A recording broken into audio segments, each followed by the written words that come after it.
মাঝে মাঝে বলেন সবে তো আলেম, সবে তো হুজুর, এই হুজুর এইটা বলে, ওই হুজুর ওইটা বলে, কাটটা মানতাম। বাবারে মানার জন্য আল্লাহ আপনার একটা বিবেক দিতে, মাপকাঠি দিয়া দিছে।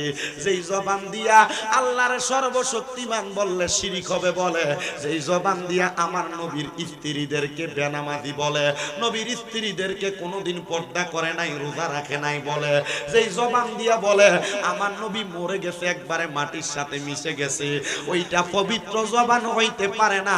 এদের জবানের কথা শুনলে ওই বক্তারও ইমাম থাকবে না, আপনারও ইমাম থাকবে না। এবার আপনারা বলেন এমন মুশরিক মুরতাদ কাফের বক্তাদের বয়ান কি শোনা যাবে না, সারা লাগবে? আল্লাহ বলে বান্দা যদি তুমি ইমানদার হও, সাল্লু আলাইহি, ওই নবীর উপর দুরূদ আদায় করো, ওয়া সাল্লিমু তাসলিমা, আদবের সাথে সালাম দাও। আসেন আমরা মুহাব্বত নিয়া আমার আল্লাহ তাআলার পেয়ারা হাবিবের উপর দুরূদ আদায় করি, পড়ি আল্লাহুম্মা সাল্লি, মুহাব্বতে মাওলানা মুহাম্মদ ওয়া আলা আলি।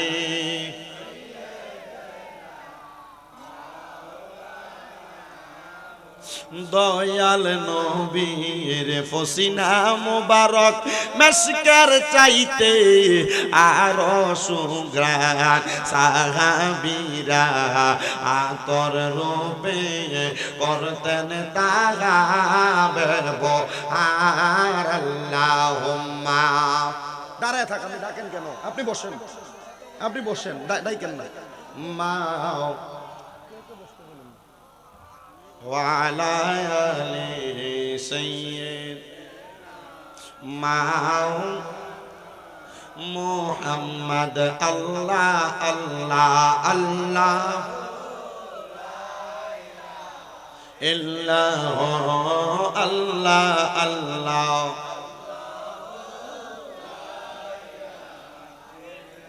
মৌতের তুফান চলবে যখন নবীজি আমরার, দয়া করে দেখাইয়েন চেহারায় আনো আর নবীজি।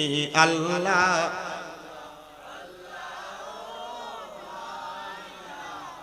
ইল্লাহ আল্লাহ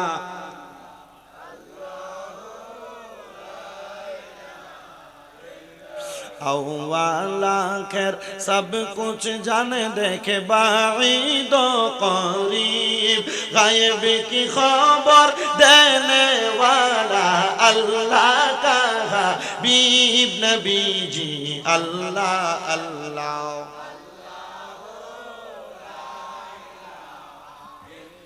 ओ अल्लाह अल्लाह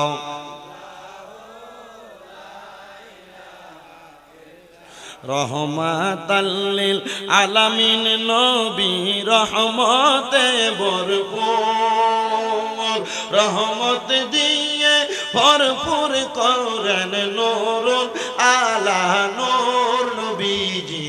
আল্লাহ আল্লাহ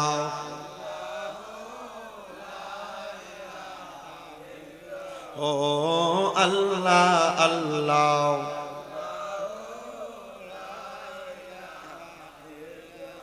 লা ইলাহা ইল্লাল্লাহু মুহাম্মাদুর রাসূলুল্লাহ সাল্লাল্লাহু আলাইহি ওয়াসাল্লাম। জবান খুলে মুহাব্বতের আওয়াজে পড়েন আলহামদুলিল্লাহ। উপস্থিত হাজিরিন, আজকের জান্নাতের বাগানের যিনি সম্মানিত সভাপতি, বীর মুক্তিযোদ্ধা হাজী আবু বকর সিদ্দিক সাহেব, আজকের মাহফিলের সহসভাপতি, আপনাদের ৭ নং সাহেবাবাদ ইউনিয়ন পরিষদের সম্মানিত সাবেক চেয়ারম্যান হাজী মোহাম্মদ ফরিদউদ্দিন ডিলার সাহেব, বিশেষ করে আমার বামে যিনি উপস্থিত আছেন আমার ওস্তাদ সমতুল্য বাবাজান, আপনাদের ব্রাহ্মণপাড়া থানা আহলে সুন্নাত ওয়াল জামাতের সম্মানিত সভাপতি, বিশেষ করে আমার পূর্বে মূল্যবান তকরির করেছেন মাহফিলের প্রধান আকর্ষণকারী মোহাম্মদ আইয়ুব রেজাল কাদরি সাহেব, আলোচনা করেছেন মাওলানা হাফেজ মঈনুদ্দিন হুসাইনি সহ, আজকের ইন্তজাম করেছেন বিশেষ তত্ত্বাবধান যারা করছেন সাহেবাবাদ দক্ষিণ পাড়া সমাজ উন্নয়ন সংগঠন সহ, আমার ডাইনে বামে সামনে যত মাইকের আওয়াজ জুড়ে যাচ্ছে, আমার দাড়িপাকা মুরব্বী বাবা, যুবক নজওয়ান ভাইয়েরা, ছোট ছোট মাসুম বাচ্চা, পর্দার অন্তরালের মা, মহান আল্লাহ জাল্লা শানহু আমাদেরকে আজকের জান্নাতের বাগানে আসার বসার তৌফিক দান করেছেন, সেই শুকরিয়া। কোনো অসুবিধা নেই। আমাকে মাহফিল কমিটি দুইটা সাবজেক্ট নির্ধারণ করে দিয়েছেন, যেই দুইটা সাবজেক্টের উপরে কথা বললে সূরা বাকারার 187 নম্বর আয়াতের অল্প একটু জায়গা থেকে কথা বললে একটা বিষয় শেষ হবে। আমি চেষ্টা করব আপনাদেরকে এই বিষয়টাতে বয়ান করতে, যে বিষয়ে বয়ান করলে আপনারা খুব খুশি হইবেন, বিশেষ করে পুরুষ মানুষ। কি আল্লাহ তাআলা কুরআনুল কারীমে ঘোষণা করেছেন, হুন্না লিবাসুল লাকুম ওয়া আনতুম লিবাসুল লাহুন্না। আল্লাহ তাআলা বলছেন যে পুরুষ নারীদের জন্য পরিচ্ছদ পোশাক, আর নারীরা পুরুষদের জন্য পরিচ্ছদ পোশাক। সুবহানাল্লাহ, জোরে বললেন না সুবহানাল্লাহ? এবার আসেন, এই আয়াতে কারিমার তাফসীর করেছেন আল্লামা জালালউদ্দিন সুয়ুতি ওনার তাফসীরে জালালাইন শরীফের মধ্যে। এই আয়াতে কারিমার তাফসীর করেছেন হযরতে ইমাম আহমদ রেজা খান ফাদিল বেরলভী ওনার তাফসীরে কানজুল ঈমান নুরুল ইরফানের মধ্যে। আল্লাহ তাআলা কুরআনুল কারীমের আয়াতে কারিমার মাধ্যমে আমরা বান্দাদেরকে জানিয়ে দিলেন, আমার বান্দার দলেরা, আমি তোমাদেরকে নারী এবং পুরুষ একজন আরেকজনের পোশাক এবং পরিচ্ছদ বানিয়ে দুনিয়াতে প্রেরণ করলাম। এই আয়াতে কারিমার তাফসীর করতে গিয়ে আল্লাহর নবীর একটা হাদিসে মুবারাকা কোট করেছেন, যে হাদিসে মুবারাকা বলেছেন হযরতে আনাস ইবনে মালিক রাদিয়াল্লাহু তাআলা আনহু। উনি ডাক দিয়া বলেন, জগতের মানুষের দলেরা, যখন দুনিয়ার জমিনের মধ্যে আল্লাহ তাআলা নারী এবং পুরুষ তৈরি করলেন, যখন আমার আল্লাহ তাআলা এই নারী এবং পুরুষগুলোকে তৈরি করার পরে তাদেরকে দুনিয়ার জমিনে পাঠাইলেন, আমার রাসূল বলতেছেন আল্লাহ তাআলা তাদেরকে একজন আরেকজনের পরিপূরক বানায়া পাঠাইছেন। ইয়া রাসূলুল্লাহ, ইয়া হাবিবাল্লাহ, কেমন পরিপূরক বানায়া পাঠাইছেন? বলে, একজন পুরুষ মানুষ যখন শীতের রাত্রবেলা ঘুমায়, তার যেমন গভীর রজনীতে ঠান্ডা লাগার কারণে তার শরীরের উপরে একটা দামি অথবা একটা ভালো একটা ভারী কাপড় অথবা কম্বল অথবা লেপ দেওয়া দরকার, আল্লাহ তাআলা ওই পুরুষের জন্য তার স্ত্রীকে একটা পোশাক আর লেবাস আর একটা দামি কম্বল বানিয়ে সৃষ্টি করেছে। আর একটা স্ত্রী যখন দুনিয়াতে ঠান্ডা রজনীতে ঘুমায়, আমার আল্লাহ তাআলা ওই পুরুষটাকে স্ত্রীর জন্য একটা লেপ আর কম্বলের মতো বানিয়ে প্রেরণ করেছে। ইয়া রাসূলুল্লাহ, ইয়া হাবিবাল্লাহ, নবী আপনি যে এমন কথাগুলা বললেন, নবীজি কারণটা কি আপনি বলেন না? বলে, দুনিয়ার সমাজের মধ্যে মানুষ যখন গুনাহের কাজের মধ্যে লিপ্ত হয়ে যায়, আমার আল্লাহ তাআলা মানুষকে গুনাহের কাজ থেকে বাঁচানোর জন্য পুরুষ এবং নারী মানুষদেরকে সৃষ্টি করেছেন, যেটা হযরতে বাবা আদম আলাইহিস সালাতু ওয়াস সালাম থেকে শুরু হয়েছে। এ আমার সাহাবাবাদ এলাকার বাবা, এ নবীর উম্মতের দল, কেমন করে একটু মনোযোগ দিয়া শুনবেন। আল্লাহর পয়গম্বর হযরতে আদম আলাইহিস সালাতু ওয়াস সালাম যখন দুনিয়ার জমিনের মধ্যে আগমন করলেন, আদম নবীর আগমনের পরে আমার আল্লাহ তাআলা আদম নবীর বাম পাদরের বাঁকা হাত থেকে মা হাওয়া আলাইহিস সালাতু ওয়াস সালামকে সৃষ্টি করেছেন। আর হযরতে হাওয়া আলাইহিস সালাতু ওয়াস সালামকে সৃষ্টি করার পর আমার আল্লাহ তাআলার প্যারা হাবিব হযরতে আদম আলাইহিস সালাতু ওয়াস সালাম যখন হযরতে মা হাওয়া আলাইহিস সালাতু ওয়াস সালামের শরীরে দিয়ে তার হাতটা বাড়ায়, আদম আলাইহিস সালাতু ওয়াস সালামকে আমার আল্লাহ তাআলা বলেছেন, বন্ধু আদম, আপনি আপনার স্ত্রীর শরীর মুবারকের মধ্যে আপনি যে স্পর্শ করবেন, আপনি এমনি স্পর্শ করতে পারবেন না। এটার একমাত্র কারণ আপনি এখনো পর্যন্ত তার মোহরানা আদায় করেন নাই। হযরতে পয়গম্বর আদম আলাইহিস, আপনাদের কষ্ট হবে কোনো? আমার আলোচনা সাবজেক্ট স্বামী এবং স্ত্রীর হক, পিতামাতার খেদমত। চেষ্টা করব আপনাদেরকে স্বামী এবং স্ত্রীর হক সম্পর্কে আলোচনা করতে। আমি জানি পর্দার আড়ালে আমার অনেক মা বোনেরা বয়ান শ্রবণ করতেছে, তবে আজকের ওয়াজের পরে বেরিয়ে তারা আমার ওয়াজ শুনতো না, বেড়াইতে আমার ওয়াজ শূন্য বক্তব্য। তবে মা বোনেরা, যদি আমার এই ওয়াজ শূন্য যদি আপনি আমলে কাজে লাগাইতে পারেন, ইনশাল্লাহ এই সাহেবাবাদ এলাকার কোনো মহিলারে জান্নাতে যাওয়া কেউ আটকাইতে পারবে না। জোরে পড়েন। আমার আল্লাহর হাবিব হযরত আদম আলাইহিস সালাতু ওয়াস সালাম বলেন আমার আল্লাহ তাআলা আদেশ করেছেন যখন আমি হযরতে হাওয়া আলাইহিস সালাতু ওয়াস সালামের শরীরের মধ্যে স্পর্শ করব এমন টাইমে আমার আল্লাহ তাআলা জানায়া দেয় ও হযরতে আদম আলাইহিস সালাতু ওয়াস সালাম আপনি যদি মোহরানা আদায় না করেন আপনি হাওয়া আলাইহিস সালাতু ওয়াস সালামকে স্পর্শ করতে পারবেন না। এ বাবা আদম আপনি কেমন করে মোহরানা আদায় করেছেন আপনার কাছে আমি জানতে চাই। আমি তো আপনার সন্তান। আদম আলাইহিস সালাতু ওয়াস সালাম কত রকমের কথাই তো বললেন, কিন্তু আমার আল্লাহ তাআলা বলেছেন আদম আপনি যখন জান্নাতের মধ্যে ছিলেন গো, জান্নাতের দরজার মধ্যে আর চৌকাঠের মধ্যে আপনি কি দেখেছেন? বলে আমি দেখেছি লা ইলাহা ইল্লাল্লাহ মুহাম্মাদুর রাসূলুল্লাহ সাল্লাল্লাহু আলাইহি ওয়াসাল্লাম। ও বাবা আরেকটা কথা আপনাদেরকে বলে দিয়ে যাই, আমি জানি আপনাদের বুড়িচং ব্রাহ্মণপাড়া এলাকায় অনেক মানুষ আছে, যে এলাকার অনেক জায়গার মধ্যে কত জায়গার মধ্যে খবরও পাইছি লা ইলাহা ইল্লাল্লাহ এবং মুহাম্মাদুর রাসূলুল্লাহ একসাথে লেখা শিরক হবে কত বলেছে, এমন অনেক জায়গায় হয়েছে আমি খবর পাইছি, ফেসবুকও দেখছি। সাবধান করবেন তাদেরকে বলবেন বেশি উপরের কোন ক্লাসের কিতাব পড়া লাগবে না, মাত্র মাদ্রাসায় যে আলিমের মধ্যে পড়ায় মেশকাতুল মাসাবি, ওই মেশকাতুল মাসাবির কিতাবুল ঈমান অধ্যায়ের মধ্যে হাদিস পড়তে গেলে তারা দেখবে লা ইলাহা ইল্লাল্লাহর সাথে মুহাম্মাদুর রাসূলুল্লাহ বড় বড় হাদিস বিশারদরা রেখেছেন। আর বর্তমানের মৌলভী সাহেবরা আলাদা করতে চায়, এরা আলেম না, এরা আলেম নামের জালেম, এদের থেকে আল্লাহ আমাদেরকে হেফাজত করেন। আদম আলাইহিস সালাতু ওয়াস সালাম বলে আল্লাহ ও আল্লাহ জান্নাতের মধ্যে আমি যতদিন পর্যন্ত বসবাস করেছি আমি দেখেছি জান্নাতের মধ্যে আপনার নামের পাশে একটা নাম, যেই নামটা হলো মুহাম্মাদুর রাসূলুল্লাহ সাল্লাল্লাহু আলাইহি ওয়াসাল্লাম। আল্লাহ ওই নামের ওসিলায় আপনি আমার বিভাগের মোহরানা কবুল করে নেন। আল্লাহ কবুল করে হযরতে মা হাওয়া আলাইহিস সালাতু ওয়াস সালামকে আদম নবীর জন্য মুহাল্লাল হালাল করে দিলেন। এ পুরুষেরা আপনারা যারা বিবাহ করেছেন অনেকের বিবাহের মোহরানা 3 লাখ, অনেকের 4 লাখ, অনেকের 5 লাখ, আবার অনেকে বড়াই করার জন্য 10 লাখ টাকা মোহরানা করে। কারণ কি কত সুন্দর বলে মোহরানা যদি বেশি না হয় কখনো যদি মেয়েটাকে ছেড়ে দেয় তাহলে মেয়েটার ভবিষ্যৎ কি হবে? বিসমিল্লাতে গলত, বিসমিল্লাতে কি আপনি বিবাহকে কঠিন করে ফেলছেন। কি করে ফেলছেন? কঠিন করে ফেলছেন। বেশি মোহরানা আপনি ছেলে যে পরিমাণ বেতন পায়, মাসে বেতন পায় 20,000 টাকা, তা আপনি যে মোহরানা করলেন 5 লাখ টাকা, 3 বছর কামাই করে মোহরানা দিতে পারবো? কথা বলেন, দিতে পারবে? আপনাদের কাছে কষ্ট হইতেছে নাকি? আপনারা যদি বলেন যে জিকির আজকার করে গজল গায়ে আমি সময় শেষ করে দিতে পারবো। আমি গতকালকে মাহফিল করছি দেবিদ্দার ভুরির পার, যখন মাহফিল করছি তারা আমার এসএম সাবজেক্ট দিচ্ছে। আমি জানি আমার এমন 2-3টা ওয়াজ ফেসবুক এবং ইউটিউবের মধ্যে মহিলারা শোনে, পুরুষরা শোনে। আমি আর লেগে আগে দিয়ে জিজ্ঞেস করে রয়েছে বিষয়টা আমার কেডা দিছে, যে নাম কোন মিথ্যা নাম নেই হইেন না, এটা যাক যেটা খুঁজে লাগছে এটা আর কোন যেত না, শেষ নাম হয়ে গেছে।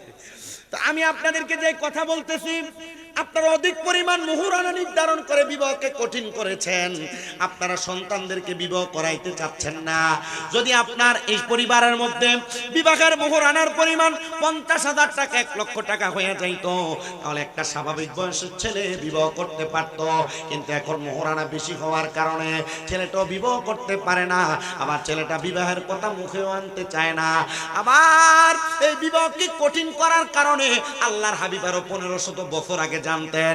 নবী আমার বলে যেই বিবাহ যত সহজ ওই বিবাহ তত সুন্দর। এজন্য আমি মেয়েদের বাবাদেরকে বলবো আপনারা মেয়েটা নিয়ে ব্যবসা না কইরা মোহরানাটা একটু কমায়া দিবেন। দেখবেন মোহরানা কমাইলে আপনার মেয়েটা সুন্দর এবং শান্তিতে বসবাস করবে। আবার এই বেশি মোহরানার কারণে মেয়ের বাবাদের কাছে ছেলের বাবারা কিন্তু যৌতুক একটু বাড়ায়া চায়। যৌতুক নেওয়া এবং দেওয়া দুইটাই হারাম কাজ। এটা যৌতুকের মতো কর্মকাণ্ডের সাথে কখনো লিপ্ত হবেন না। রাহমাতুল লিল আলামিন নবী বলেন যেই বিবাহের মধ্যে তোমরা খরচকে কমায়া বিবাহকে সহজ করে দিবে, আল্লাহ তাআলার একজন না দুইজন না, আল্লাহ তাআলার অসংখ্য ফেরেশতারা তোমাদের জন্য রহমত দান করে দিবেন। জোরে বলেন সুবহানাল্লাহ। হযরত আদম আদম আলাইহিস সালাতু ওয়াস সালাম যখন মা হাওয়া আলাইহিস সালাতু ওয়াস সালামকে মুহাল্লাল এবং হালাল হিসেবে পাইলেন, এবার আমার আল্লাহ তাআলার অনুমতি ক্রমে আদম আলাইহিস সালাতু ওয়াস সালাম এবং মা হাওয়ার মিলন হয়ে গেল। আল্লাহ তাআলা হযরত আদম নবী এবং হাওয়া আলাইহিস সালাতু ওয়াস সালামকে একজন একজন করে করে সন্তান দেন নাই। বর্তমান যমজ সন্তান যেমন হয়, আদম নবীর স্ত্রী মা হাওয়ার ঘরের মধ্য থেকে এমন ভাবে যমজ করে সন্তান জন্মগ্রহণ করত। একটা ছেলে সন্তান, একটা মেয়ে সন্তান। প্রথম ছেলের সাথে দ্বিতীয় মেয়ের সঙ্গে বিবাহ, আর দ্বিতীয় ছেলের সাথে প্রথম মেয়ের বিবাহ হয়তো আদম নবীর জামানার মধ্যে ঠিক তেমন ভাবে বিবাহ বন্ধন হয়। কিন্তু হযরতে আদম পয়গম্বরের যখন প্রথম সন্তান এবং দ্বিতীয় সন্তানের বিবাহ হবে, তখন কিন্তু একটা দ্বন্দ্বের সৃষ্টি হয়েছিল। দ্বন্দ্বটা কোনো সাধারণ দ্বন্দ্ব নয় রে মুসলমান ইমানদার। আদম নবীর বড় সন্তান, সেই সন্তানটা দুনিয়ার জমিনের মধ্যে থাকা অবস্থায় এই যে আমাদের সন্তান কালো এবং সুন্দর হয়, আল্লাহ তাআলা পৃথিবীর সৃষ্টি জগতের প্রথম থেকে সুন্দর এবং কালো সন্তান জন্ম দেওয়া নির্ধারণ করে রাখছেন। তো আদম আলাইহিস সালাতু ওয়াস সালামের কালো সন্তানটার ভাগে দ্বিতীয় কন্যা সন্তানটা সুন্দর সন্তান পড়ার কারণে তারা দুই ভাইয়ের মাঝে দ্বন্দ্ব সৃষ্টি হয়ে যায়। আর ওই দ্বন্দ্বের মাধ্যমে আমার আল্লাহ তাআলা ওই দুই ভাইয়ের দুইটা কোরবানির মাধ্যমে আল্লাহ তাআলা তাদের বিবাহগুলা কবুল করতে চাইছে। কিন্তু এই কবুলগুলা যখন আল্লাহ করলেন, তারা দুই ভাইয়ের মধ্যে দ্বন্দ্ব যে সৃষ্টি হয়ে গেল। এক ভাই আর এক ভাইকে কতল করে ফেলেছে অথবা আঘাতপ্রাপ্ত করেছে। কিন্তু ওই ভাইটাকে কতল আর আঘাতপ্রাপ্ত করার পরে ওই ভাইটাকে দুনিয়ার জমিনের মধ্যে থাকা অবস্থায় দাফন করতে চায় নাই। এই যে আপনারা মাটির নিচে দাফন করেন, আল্লাহ তাআলা কুদরতি ভাবে তখন দুনিয়াতে কাক সৃষ্টি করেছে। একটা কাক আইসা, কেউ কেউ বলেন সিল পাখি আইসা ওই মরুভূমির মাটিকে খোদাই করে ওই লাশটার উপরে মাটি দেওয়া শুরু করে দিলেন। তখন থেকে বিবাহের ধারাবাহিকতা এক এক করে চলে আসতেছে। ঠিক তেমন ভাবে আমার নবী রাহমাতুল লিল আলামিন নবী দুনিয়ার জমিনের মধ্যে আগমন করার পূর্ববর্তী সময়ে আল্লাহ তাআলার পেয়ারা হাবিব যখন আগমন করবে, তার আগে ওনার আব্বা জান হযরতে খাজা আব্দুল্লাহ তিনি বিবাহ করবেন। তিনার বিবাহের প্রাপ্ত বয়স যখন হয়ে যায়, খাজা আব্দুল্লাহ মক্কাতুল মুকাররমার রাস্তায় রাস্তায় যখন হাঁটতেন, চলাফেরা করতেন, মক্কাতুল মুকাররমার ধনী ধনী ব্যক্তির কন্যা সন্তানরা হযরত খাজা আব্দুল্লাহকে বিবাহের প্রস্তাব প্রদান করতেন। এই খাজা আব্দুল্লাহ, আপনি আপনার আব্বাজানের সর্বকনিষ্ঠ সন্তান, ছোট সন্তান, কিন্তু আপনার চেহারা বড় মায়ার, আপনার চেহারা বড় নুরানি, আমরা চাই আপনাকে বিবাহ করার জন্য। হযরতে খাজা আব্দুল্লাহ উনি রওনা করে চলে গেলেন মক্কাতুল মুকাররমার হাতিমে কাবার মধ্যে। তারা হজ করেছেন, আপনারা হাতিমে কাবা চিনেন। কাবা শরীফের পাশে এমন গোল করে ব্যারিকেড দেওয়া একটা জায়গা আছে, যে জায়গার নাম হলো হাতিমে কাবা। হযরতে আব্দুল্লাহ যখন ওই হাতিমে কাবার মধ্যে চলে গেলেন, হাতিমে কাবার কাছে যা দেখেন ওনার আব্বাজান নবীজির দাদা হযরত আব্দুল মুত্তালিব সেই জায়গার মধ্যে হেলান দিয়ে আছেন আসরের নামাজের পরবর্তী সময়। এমন টাইমে হযরত আব্দুল্লাহ ডাক দিয়ে বলেন, আব্বাজান, মক্কাতুল মুকাররমার কন্যারা আমাকে বড় ডিস্টার্ব করে, আমারে বড় জ্বালাতন করে। আমার আব্বাজান আমারে জবাব দিলেন, হে আমার সন্তান, কারণ কি? বলে তারা আমারে নেকাহ করতে চায়, বিবাহ করতে চায়। হযরত আব্দুল মুত্তালিব বলেন, আমার সন্তানকে তো স্বাভাবিকভাবে বিবাহ সম্পাদন করানো যাবে না, কারণ তাওরাত কিতাবের মধ্যে আর ইনজিল কিতাবের মধ্যে আমার সন্তানের বিবাহের কথা লিপিবদ্ধ আছে। আমার সন্তান এমন একজন মহিলার সঙ্গে বিবাহ বন্ধনে আবদ্ধ হবে, যেই মহিলাটার রেহেমের মধ্য থেকে আখিরি জামানার পয়গম্বর মুহাম্মাদুর রাসূলুল্লাহ সাল্লাল্লাহু আলাইহি ওয়াসাল্লাম আগমন করবে। জোরে পড়েন সুবহান। আমার মুসলমান ইমানদার, এ নবীর উম্মতের দল, যখন আমার নবীর আব্বাজানের বিবাহের কথা ওনার আব্বাজান চিন্তা করলেন, হযরত আব্দুল মুত্তালিব বলেন, আমি আমার সন্তানকে বিদায় দিয়া আমি মক্কার ঘরের সামনে বসে বসে চিন্তা করতে লাগলাম। আপনারা বলেন, সকল রকমের চিন্তা এবং টেনশন থেকে উদ্ধার করতে পারে একজন, তিনি কি? ওই আল্লাহ কেমনে উদ্ধার করে? এমন টাইমে হযরত আব্দুল মুত্তালিবের সামনে উনার একজন খাস দোস্ত ছিল যার নাম হযরত ওহাব যখন আগমন করলেন, আয়েশা ডাক দিয়া বলেন, দোস্ত গো, আপনি কেন এমন ভাবে হতাশাগ্রস্ত দেখা যায় কেন? আপনার মুখের মধ্যে কপালের মধ্যে ফসিনা চিকন চিকন ঘাম দেখা যায়। হযরত আব্দুল মুত্তালিব বলেন, ওগো ওহাব যহরি, আমি চিন্তা করি আমার সন্তান আব্দুল্লাহর নিয়ে তার বিবাহের জন্য। বলে কারণ কি? বলে আমার সন্তান প্রাপ্তবয়স্ক, তার বিবাহ দেওয়া লাগবে। এ শাহবাবাদ এলাকার বাবারা, আপনাদের যাদের সন্তান আছে ওই সন্তানকে এখনো পর্যন্ত যারা বিবাহ করার নাই, আপনি চিন্তা করতেছেন ছেলে কামাই করে না, খাওয়াইবো কি, নিজের পায়ে এখনো দাঁড়ায় নাই, এই চিন্তা আপনি বরদাস্ত কেন করতেছেন আমার বুঝে আসে না। মনে রাখবেন, আপনি আপনার সন্তানকে প্রাপ্তবয়স্ক হওয়ার পরেও যদি বিবাহ না করান, ওই সন্তান যদি কোনো মেয়ের সঙ্গে অবৈধ সম্পর্কের মধ্যে লিপ্ত হয়ে যায়, সে জিনা করার কারণে, অবৈধ সম্পর্ক হওয়ার কারণে যে গুনাহগুলা করবে, ওই গুনাহগুলা আপনি বাবার আমলনামায় লেখা হবে।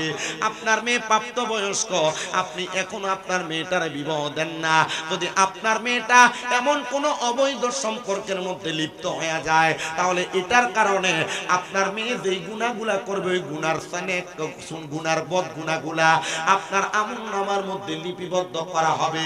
এই জন্য সন্তান কি চাকরি করে, কি কাজ করে দেখার দরকার নাই। আপনি চিন্তা করেন ভালো কাম না পাইলে ভালো করে বিবাহ করানো যাবে না। না না না, এমন চিন্তা নয়। আপনার সন্তান যেমন উপযুক্ত, তার শ্বশুর বাড়িটা আপনি তেমন উপযুক্ত দেখবেন, এটা দেখে আপনি বিবাহ করাবেন। আর যদি আপনি তালাশ করেন আপনার সন্তান মাসে 20,000 কামাই করে, মাইয়ার বাপে বিদেশে 2-3 লাখ টাকা কামাই করে, যখন আপনি বিবাহ করাবেন তখন ওই মাইয়ার সঙ্গে কুফু মিলে বিবাহ না হওয়ার কারণে কয়দিন পরে দেখবেন মাইয়া তার জামাইরে তুই তুকারি করে শব্দ করে, কয়দিন পরে দেখবেন আপনি শ্বশুরকে ওই মেয়ে দাম দেয় না। এই জন্য যখন বিবাহ করাবেন সমানে সমানে, নচেত নিজের থেকে সামান্য কম পরিমাণ সাধ্য মোতাবেক বিবাহ করাবেন।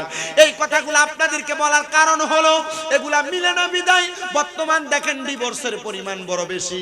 আমার কাছে কিন্তু অ্যাডভোকেট ফারুক ভাই আছে, খবর নিয়ে দেখেন কুমিল্লা বলেন আর যে কোনো কোর্টের দিকে বলেন, বিবাহের চাইতে বিবাহ বিচ্ছেদের অবস্থা কিন্তু বেশি চলে। বিবাহ বিচ্ছেদ বেশি চলে একমাত্র কোরআন হাদিস যাচাই করে বিবাহ সম্পূর্ণ না করার কারণে। শুধু টাকাওয়ালা চাইয়া মাইয়া বিয়া করে আনতেছেন, বিয়ের পয়সা আছে, আর আপনিও মাইয়া বিয়ে দিতেছেন, বিয়ের পয়সা আছে।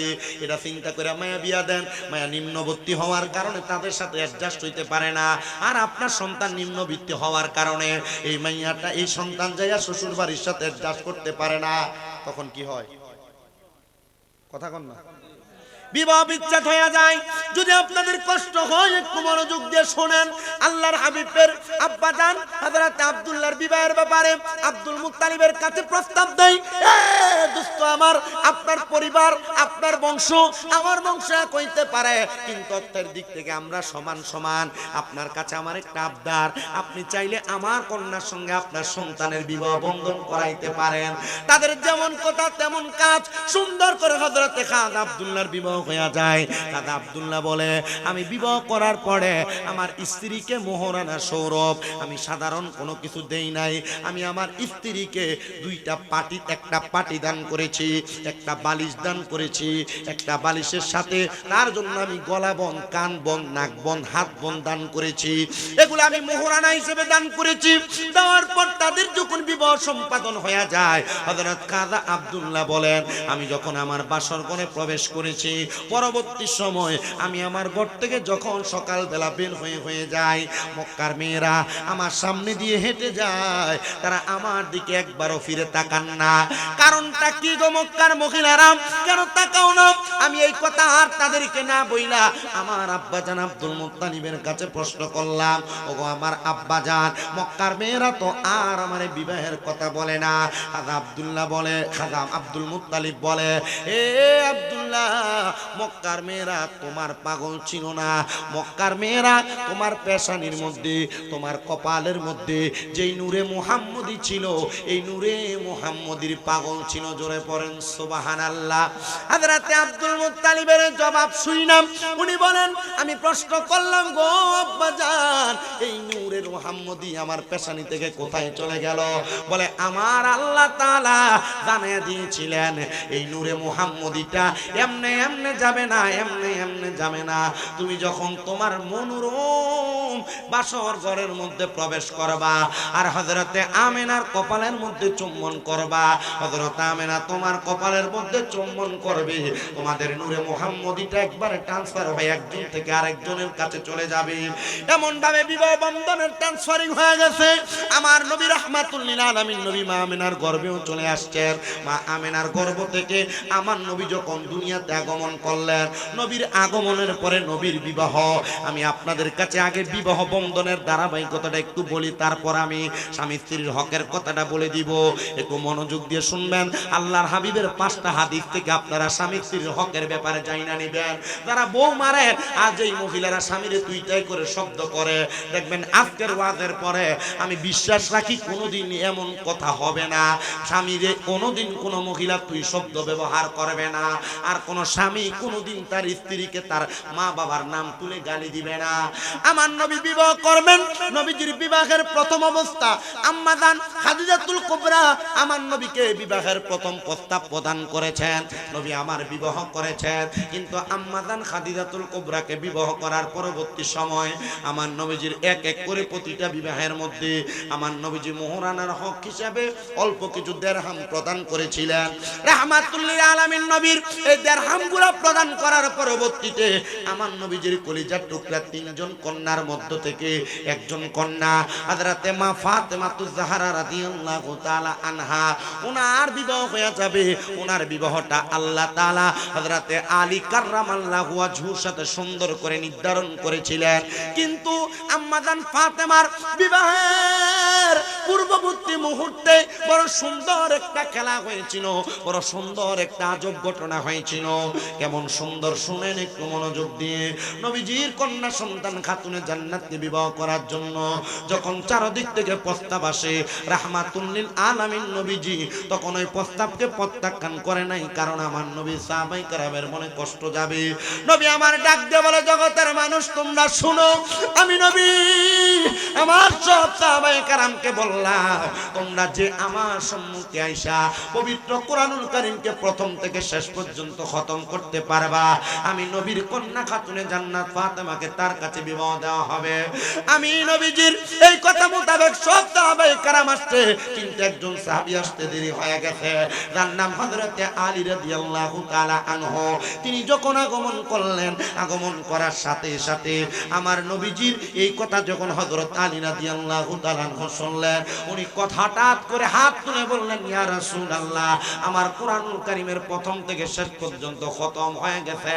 সব সাহাবায়ে কেরাম অবাক হয়ে গেলেন, হে আলী রাদিয়াল্লাহু তাআলা আনহু, আপনি কেমন করে এত তাড়াতাড়ি কোরআনুল কারীমের খতম সম্পূর্ণ করলেন?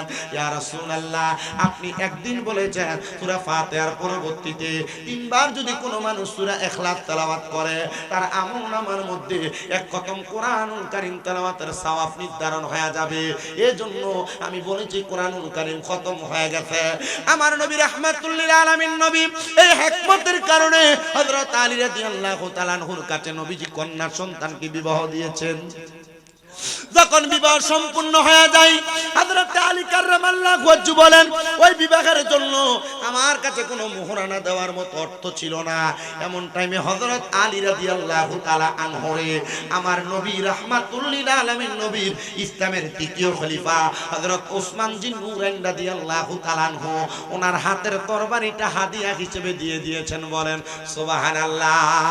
আলী রাদিয়াল্লাহু তাআলা আনহু হযরত ওসমান জিন নুরাইনের হাতের তরবারিটা নিয়া উনি ওই তরবারিটা বাজারে বিক্রি করে বিবাহের মাল সামানগুলা ক্রয় করেছেন আর এগুলা খাতুনে জান্নাত ফাতেমাকে তার মোহরানার হক হিসেবে আদায় করেছেন। ও বন্ধু, শুধু মোহরানার হক হিসেবে আদায় করেন নাই, আমার নবী বলেন আমার খাতুনে জান্নাত ফাতেমার বিবাহের মধ্যে আমার নবীজি ওনার কন্যাকে একটা দুইটা না 11টা আইটেম হাদিয়া হিসেবে দান করেছেন। জোরে বলেন সুবহানাল্লাহ। এ মুসলমানেরা শোনো একটু মনোযোগ লাগায়া, এবার খাতুনে জান্নাত ফাতেমাতুজ জাহরা আর ইসলামের চতুর্থ খলিফা মাওলা আলীর সংসার থেকে এবার আপনাদের শিক্ষা হবে। রাহমাতুল লিল আলামিন নবীজি কখনো খাতুনে জান্নাতের মন বেজার দেখতে পছন্দ করতেন না, আবার আলী রাদিয়াল্লাহু তাআলা আনহুর মন বেজারও পছন্দ করতেন না। খাতুনে জান্নাত ফাতেমাতুজ জাহরা রাদিয়াল্লাহু তাআলা আনহুমা ওনাদের পরিবারের মধ্যে দ্বন্দ্ব সৃষ্টি হইতো, ঝগড়া হইতো। আর আল্লাহর নবীর কাছে যখন খাতুনে জান্নাত কান্না করতে করতে যাইতেন, আমার নবী খাতুনে জান্নাত মা ফাতেমার দিকে তাকায়া তাকায়া মুস্কি মুস্কি হাসতেন। খাতুনে জান্নাত ফাতেমাতুজ জাহরা আমার নবীরে প্রশ্ন করতেন, ইয়া রাসূলুল্লাহ, আপনি যে হাসতেছেন আপনি তো জানেন আমি কেন কান্না করে আপনার ঘরের মধ্যে হাজির হয়েছি। নবী আমার বলে, ফাতেমা, কোন স্বামী স্ত্রীর মাঝে যখন সামান্য পরিমাণ দ্বন্দ্বের সৃষ্টি হয়, আল্লাহ তাআলা ওই দ্বন্দ্বের মাঝে ঝগড়ার মাঝে রহমত নাজিল করে দেয়। আর আপনি বেডি ফিডেন বউ মারেন, মারে না, একটু কিছু দেরি হইলে গালে শটকোনা লাগা। নবীজির 1 নাম্বার হাদিস মুবারক, নবী আমার বলেন তোমরা তোমাদের স্ত্রীদের গালের মধ্যে আঘাত করো না। ইয়া রাসূলুল্লাহ, কেন? বলে তোমাদের স্ত্রী তোমাদের কাছে সাময়িক সময়ের মেহমান মাত্র। আমি আল্লাহর হাবিব বললাম আল্লাহ তাআলা আল্লাহর মেহমানকে আবার আল্লাহর কাছে ফিরে নিয়ে যাবে। জোরে সরে পড়ি সুবহানাল্লাহ।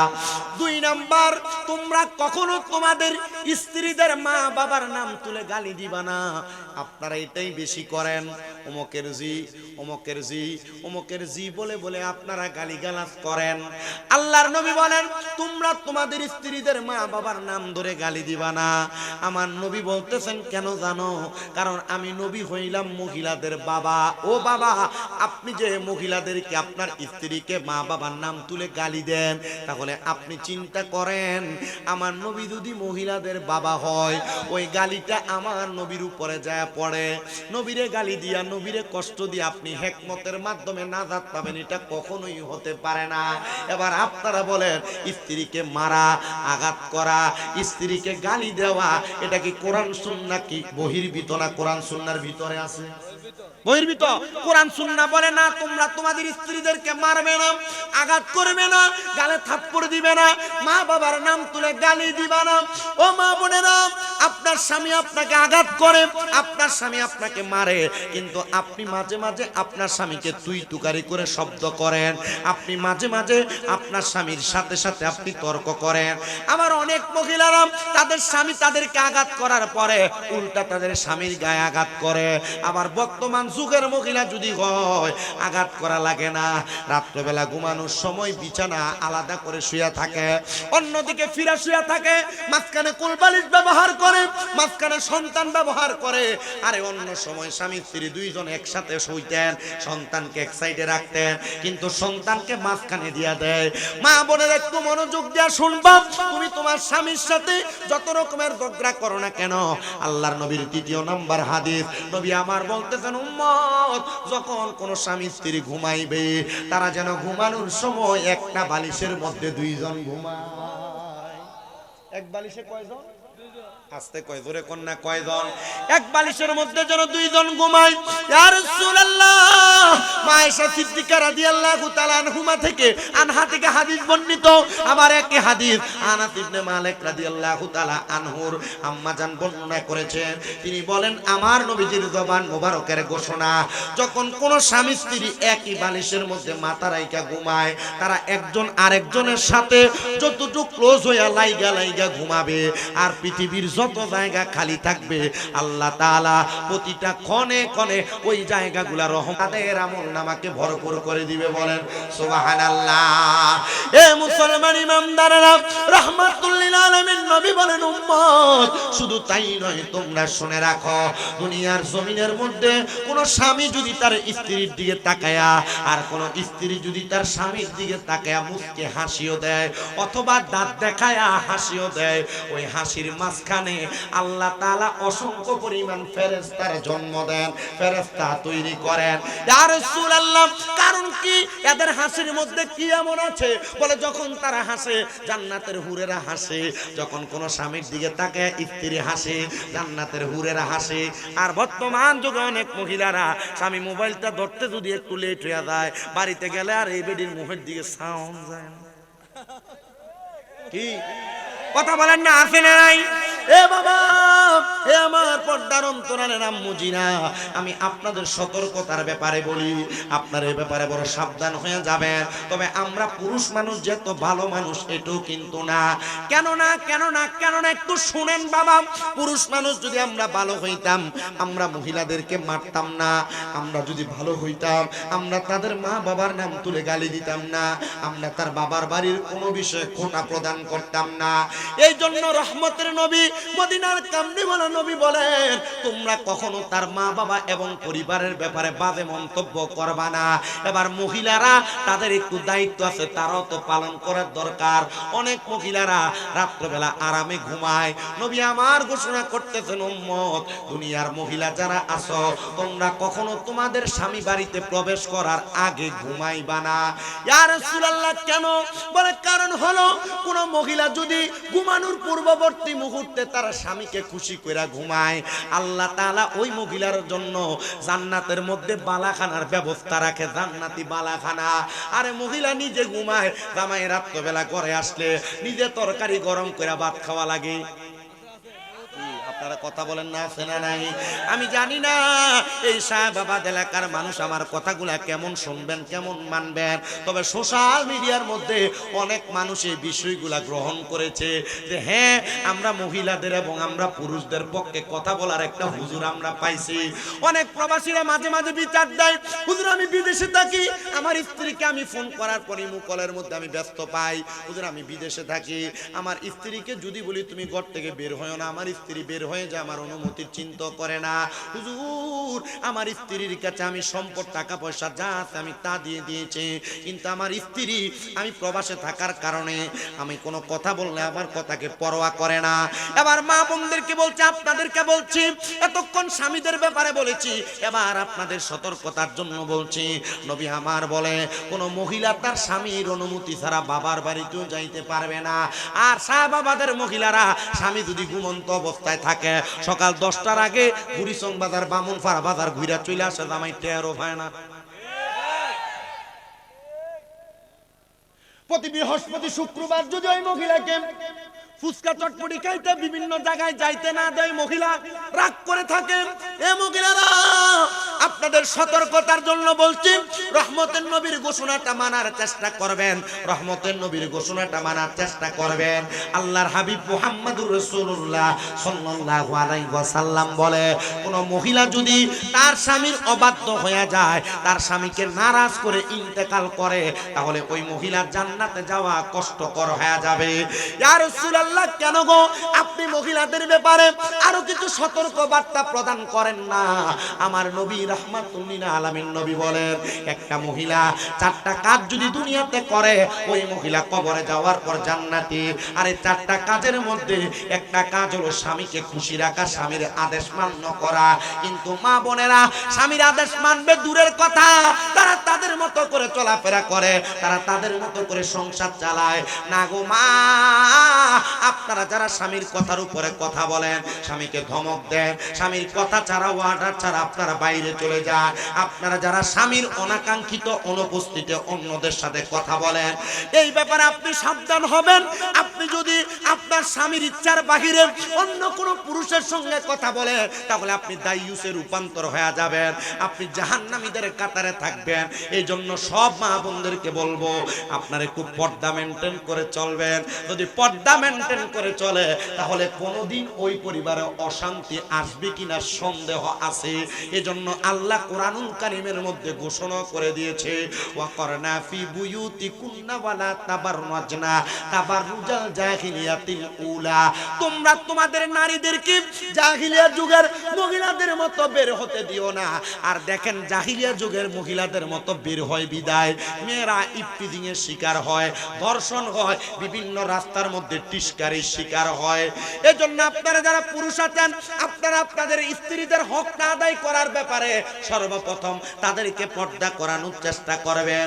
আমার নবী বলেন, দুনিয়াতে একটা মহিলার জন্য একজন দুইজন না, আল্লাহ তাআলা 4 প্রকার পুরুষ মানুষকে দোজখে দিবে, দোজখে। ইয়া রাসূলুল্লাহ, কোন একটা মহিলার কারণে 4 প্রকার পুরুষ মানুষকে দোজখে দেওয়া হবে আপনি বলেন না? নবী আমার বলে, উম্মত, 1 নাম্বার, কোন সন্তান যদি তার মারে পর্দা না করায়। এই সন্তানেরা, আপনার মা বেপর্দা চলে, আপনার চাচার সঙ্গে কথা বলি, আপনার জেডার সঙ্গে কথা বলি, অথবা আপনার মা এলাকার কোনো পরপুরুষের সামনে দাঁড়ায় দাঁড়ায় কথা বলে, আপনি মনে রাখবেন, আপনি আপনার মারে পর্দা না করানোর কারণে আপনি দোজখে যাবেন, দোজখে। 2 নাম্বার, কোন ভাই যদি তার বোনকে পর্দা না করায়, আরে পর্দা করাবে দূরের কথা, ভাইয়ের বিয়ার ভিতরে বই নেই, নাচে। কথা বলেন না কেন? নাচে কি নাচে না? ভাইয়ের বিয়ার মধ্যে বোনের নিজেই নাচে, বোনের বিয়ার মধ্যে ভাইয়ের নিজেই নাচে। আবার বোনের বিয়া যখন লাগায়, গায়ে হলুদের নাম দিয়া বেহায়াপনা কইরা বোনকে স্টেজে বসে হলুদ লাগায়, দুলাভাই লাগায়, চাচতো ভাই লাগায়, চাচতো ভাই, মামতো ভাই সব লাগায়। মনে রাখতে হবে, এটা হারাম, এটা হারাম, এটা হারাম। আপনি ভাই হয়ে যদি আপনার বোনকে পর্দা না করান, আমি জানি না সাহেব বাবা, এই যে মাহফিল হইতেছে, কসমেটিকের দোকান তো মনে হয় কম আসে নাই, চটফটির দোকান কম আসে নাই, ফুচকার দোকান কম আসে নাই, মেয়েরাও কম বাইর হয় নাই। মনে রাখবেন, মনে রাখবেন, মনে রাখবেন, আপনি যতই যায় আর না যায় দেখান, যতই নামাজ পড়েন আর না পড়েন, আপনার মেয়ে, আপনার স্ত্রী, আপনার বউ, আপনার বোন যদি এমন ভাবে বেপর্দা করে করে ঘুরে ফুচকা দোকান, কাপড়ের দোকানের মধ্যে যায়, তাহলে এটার কারণে আপনি দুজকে আগুনে জ্বলা লাগবে। এই জন্য একটা ভাই তার বোনকে কি করাবে? না না, হুন্ডার পিছনে লয়ে ঘুরে। আপনাদের কি কষ্ট হইতেছে? অসুবিধা হইতেছে? ওই যে আমি যদি প্রথম থেকে দৈরা জিকির আজকার করতাম, গজল গাইয়ে যদি একবার গরম করতাম, মনে হয় যে একবারে মাহফিল একবারে ফুরফুরে থাকবে না হুজুর? আমি জানি কোন জায়গায় কি হয়, আমি জানি। আমি যখন এখানে আসি, আমারে ওই আহনের সময় হিন্দি, আপনি চলে আসছেন না, ফ্যাশনে একদল দাঁড়ানো, দাঁড়ানোর সময় কইছে, আজকে বন্ডমিটা একটু কম করে কইরো। আমি আমার কানে আওয়াজ দেয়, আপনি কথা বলছেন? এমন করছে খালি আমরাই বন্ডামি করি, আর হেরার গ্রুপের বক্তারা দে, হেরার গ্রুপের হুজুররা দে, মাদ্রাসার ভিতরে ছাত্ররা বলৎকার করে, আমরা এটা চাই। শয়তানের দল। আমরা ওয়াজ মাহফিল একটু জিকির আজকার করি, এটা আমরা দোষ, দোষ না? আমরা মিলাদ করি, এটা আমরা দোষ। আমরা কিয়াম করি, এটা আমরা দোষ। আমরা নবীর নূর মানি, এটা আমরা দোষ। আমরা নবীর উপর হাজির নাজির আকীদা রাখি, এটা আমরা দোষ। আমরা নবীর গায়েবের খবর দেনওয়ালা বলি, আমরা এটা দোষ।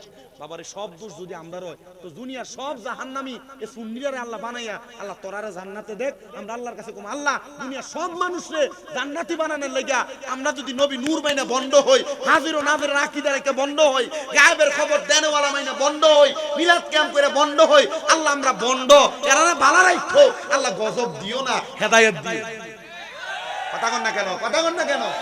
আমি পারতাম না, কইতাম এরা বাতিল, এরা ফেরকা, এরা এইটা, এরা ওইটা। আমি দোয়া করছি আল্লাহ এর হেদায়েত দিতে। কারণ কি? কারণ হেদায়েত সবার কপালে থাকে না। হেদায়েত যদি থাকতো, মুনাফিক বেঈমান হইয়া মরতো না। কথা কি বুঝতেছেন আপনারা? ওয়াজ যেগুলা করতেছি, বোঝার ওয়াজ, মানার ওয়াজ। আপনি মানলেও মানবেন, না মানলেও মানবেন। আর আপনি মানলেও এটা ওয়াজ, না মানলেও এটা ওয়াজ। মানবেন কিনা সিদ্ধান্ত আপনার। তবে এর দুর্বিশ্বাস রাখেন, আপনার কাছে যে বাণীগুলা পৌঁছাইতেছি, এই বাণী যদি শোনার পর আপনি আমল না করেন, আপনার কানকে গরম লোহার সীসাকে, সরি লোহার গরম পাত্রে কাঁচকে সীসাকে ঢালাই কইরা আপনার কানকে বন্ধ করে দেওয়া হবে। আপনি মানবেন কি এটা আপনার বিষয়। আল্লাহ বোঝার তৌফিক দান করুন, পড়ে না আমিন। মুহাব্বতের আওয়াজে পড়ে না আমিন। তো কোন কথাটা বলতেছিলাম, 4 প্রকার পুরুষ মানুষ দোজখে যাবে, এর মধ্যে 2 প্রকার পাইলাম। 3 নাম্বার আসেন, এবার কোন বাপ যদি তার মাইয়ারে পর্দা না করায়, আপনার মেয়েটারে আপনি চুল ছাড়া অবস্থায় স্কুল ড্রেস পরাইয়া স্কুলে ছেড়ে দিলেন, পর্দা করে নাই, আপনার মেয়েটাকে আপনি এমনি ছেড়ে দিলেন, এলাকার মধ্যে কত সুন্দর সাংস্কৃতিক অনুষ্ঠানের নামে নাচানাচি চলে, আপনার মেয়ে স্কুলের মধ্যে দেয়া নাচে, আপনার মেয়েরা আপনি পর্দা করেন নাই, মাইয়া কত সুন্দর করে স্বাস্থ্য ভাইয়ের লগে কথা কয়, মামতো ভাইয়ের লগে কথা কয়, জায়েজ? জোরে বলেন, এটা কি জায়েজ না না জায়েজ? 100% হারাম, এটা তার জন্য গায়রে মাহরাম। একটা মহিলা কখনো 14 জন পুরুষ ছাড়া অন্য কোন পুরুষের সামনে যাইতে পারবে না। এবার 3 নাম্বার হলো, একটা বাবা যদি তার মেয়েরে পর্দা না করায়, তাহলে ওই বাবা ওই মেয়ের কারণে দোজখে যাবে। 4 নাম্বার, বিয়া দাঁড়া করছেন, এবার আপনারা শুনেন। 4 নাম্বার, কোন পুরুষ যদি তার স্ত্রীকে পর্দা না করায়, পুরুষ যদি তার স্ত্রীকে পর্দা না করায়, তাহলে ওই পুরুষ ওই স্বামী তার স্ত্রীর জন্য দোজখে যাবে। আপনি আপনার বউরে পর্দা করাবেন কিনা এটা আপনার বিষয়।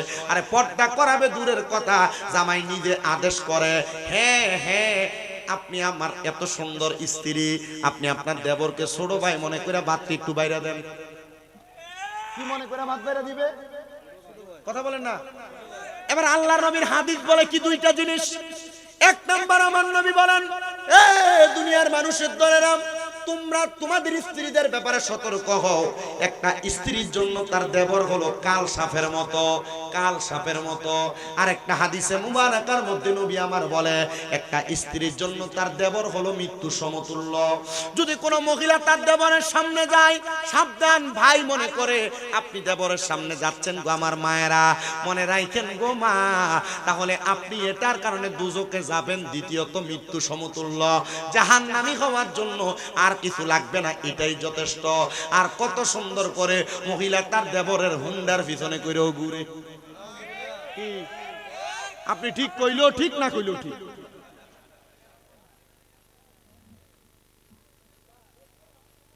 আমি যে 1 ঘন্টার উপর 1 ঘন্টা 11 মিনিট চলে, বেশি চলে, 1 মিনিট বেশি। কিন্তু আমি যে কথা বলতেছি আপনাদের কাছে কি কথাগুলো অগ্রহণযোগ্য মনে হচ্ছে? এই কথাগুলো যদি মানা হয়, মানলে পরিবার ঠিক হবে মনে হচ্ছে? আরেকটা ঘটনা শোনাবো। যারা অনেক মহিলারা চিন্তা করে, হুজুর আমি তো মোটামুটি পরিবার সুন্দর চালাই, কিন্তু আমার জামাইটা 2টা বিয়ে করে লেছে হুজুর, আমি আমার সংসারটা চালাইতে খুব একটা কষ্ট হয়ে যায় হুজুর, কেমনে চালাইতাম, বড় কষ্ট লাগে মনে আছে না? বর্তমান যুগের মহিলারা দ্বিতীয় বিয়ে জীবনও মানে না। কথা কয় না, দ্বিতীয় বিয়ে জীবনও মানে না। মহিলারা চিন্তা করে, আমার জামাইরে আমি আরেক বেটির কাছে বিয়ে দিতাম, আমার লগের 1 বেটা 2 বিয়ে করছে। কয় বিয়া? কথা কয় না, কয় বিয়া করছে? 2 বিয়া।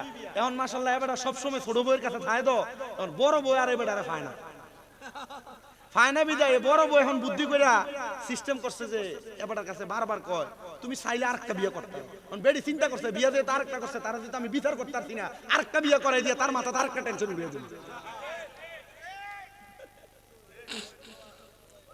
আচ্ছা যদি সামর্থ্য থাকে 2টা বিয়ে কি জায়েজ না? না জায়েজ। আস্তে কয় দিন আল্লাহ কোরআনুল কারীমে যখন বিয়ার কথা কইছে, শুরুই করছে মাসনা খুলাসা আর রুবা। প্রথম 2টা বিয়া, এরপর 3টা বিয়া, এরপর 4টা বিয়ার কথা কইছে। মারহাবা কয় না, কিন্তু পরে দিয়ে কিন্তু কইছে যদি ইনসাফ না করতে পারো একটাই ভালো। কথা কয় না, যদি ইনসাফ না করতে পারো একটাই ভালো। ফারুক ভাই জোরে কয় না, নিয়ত আছে আরেকটা জোরে কর না, যদি ইনসাফ না করতে পারো কয়টাই বালা, আরো জোরে কর না কয়টাই বালা। ইটা ওয়াজ, এটা মন চিন্তা করতেছে, কই জানি যাইতেছে ওয়াজটা আমরা মিলতাছেই না একবার হিসাবে। শামীম রাজার একরকম দেখি ইউটিউবে জিকির সব আছে আমার কাছে। আমি জিকির কোন গজল কোন এ পর্যন্ত একটা গজল কইছি, যখন কালকে না কইতে পারে যে গজলকে সময় কাটাই গেছে।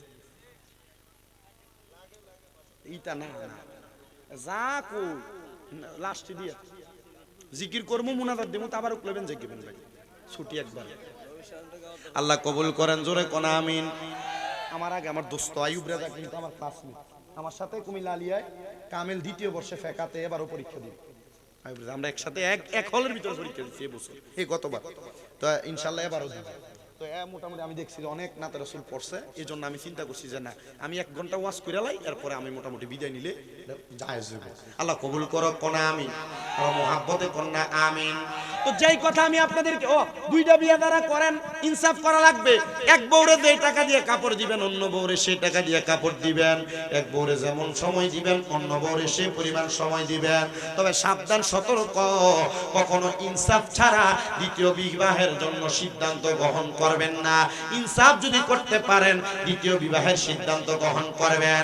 এবার আসেন, যেই মহিলারা তাদের দেবরের প্রতি কথাবার্তা, দেবরের প্রতি সম্পৃক্ততা, দেবরের সাথে কথাবার্তা এবং দেবরের সামনে যায়, এই ব্যাপারে সতর্কতা আছে না নাই? কথা কোন আছে না নাই? এই ব্যাপারে বড় সতর্ক, সতর্ক, সতর্ক। এবার আসেন, ওই পরিবারের মধ্যে ওই পুরুষ মানুষটা বড় ভাগ্যবান। বলে হুজুর, কোন পুরুষটা বড় ভাগ্যবান? যে পুরুষটা তার স্ত্রীকে ইসলামী শরিয়া মোতাবেক পরিচালনা করতে পারলো না। এবারটা শখ হইল, এবারটার বউরে ফাতলা একটা শাড়ি কাপড় পরাইবো, আর পরে রাস্তার সামনে দিয়া, সবার সামনে দিয়া নিয়ে হাঁটবো। জি না, এটা স্ত্রীর উপর আপনার হক না। আপনি যদি পবিত্র এবং ভালো স্বামী হন, আপনি আপনার স্ত্রীর হকটা পরিপূর্ণভাবে আদায় করবেন। এবার আপনারা বলেন, আদায় করার দরকার আছে না নাই? তো আল্লাহ পাকের একজন বন্ধু আল্লামা শেখ সাদী রহমাতুল্লাহ আলাইহি, নাম শুনছেন? বড় আলেম ভাইজান, একটু কষ্ট করে বসেন, এটা গুরান লাগতো না। আল্লামা শেখ সাদী রহমাতুল্লাহ আলাইহি উনি ওনার একটা ছাত্রকে পড়াইতেন।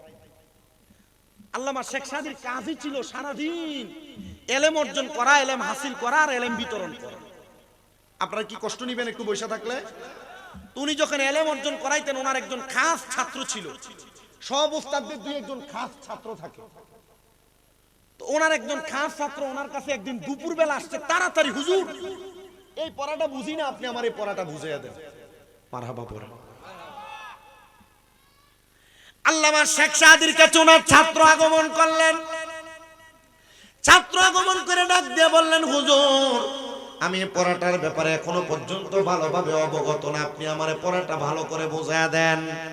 ওনারে ছাত্রটা পড়ার জন্য যখন প্রশ্ন করলেন, ছাত্রটাকে সুন্দর করে পড়াচ্ছেন, এমন টাইমে চারদিকে আযান হয়ে যায়। ছাত্রটা বাড়িতে যাবেন, খাবার দাবার ভক্ষণ করবেন। এমন টাইমে আল্লামা শেখ সাদী ওনার ছাত্রকে ডাক দিয়ে বললেন, এ বাবা, যেহেতু দুপুর হয়ে গেছে, তোমার আর সামান্য পড়া এখনো বাকি আছে, আমি তোমাকে আবদার করবো রে বাবা, তুমি আমার ঘরে দুপুর বেলার আহারটা করো। ছাত্র বললেন, হুজুর আপনার মর্জি, আপনি যেহেতু বলেছেন, আমি আপনার মর্জিকে পরিত্যাগ করব না। আল্লামা শেখ সাদী রহমাতুল্লাহ আলাইহি যখন এই কথাটা বললেন ছাত্রকে, বলার পর আল্লামা শেখ সাদী ঘরের পেছনে গেছেন। স্ত্রী কি রান্না করছেন উনি দেখবেন। আল্লামা শেখ সাদী ঘরের পেছনে দিয়ে দেখেন স্ত্রী কিছুই রান্না করে নাই, কারণ ওনার পাতিলের ভিতরে চাউল পানি দেওয়া ভিজিয়ে রাখছে। ওনার আরেকটা পাতিলের ভিতরে তরকারি কাইটা উনি ধোয়ার জন্য রাইখা দিয়েছেন।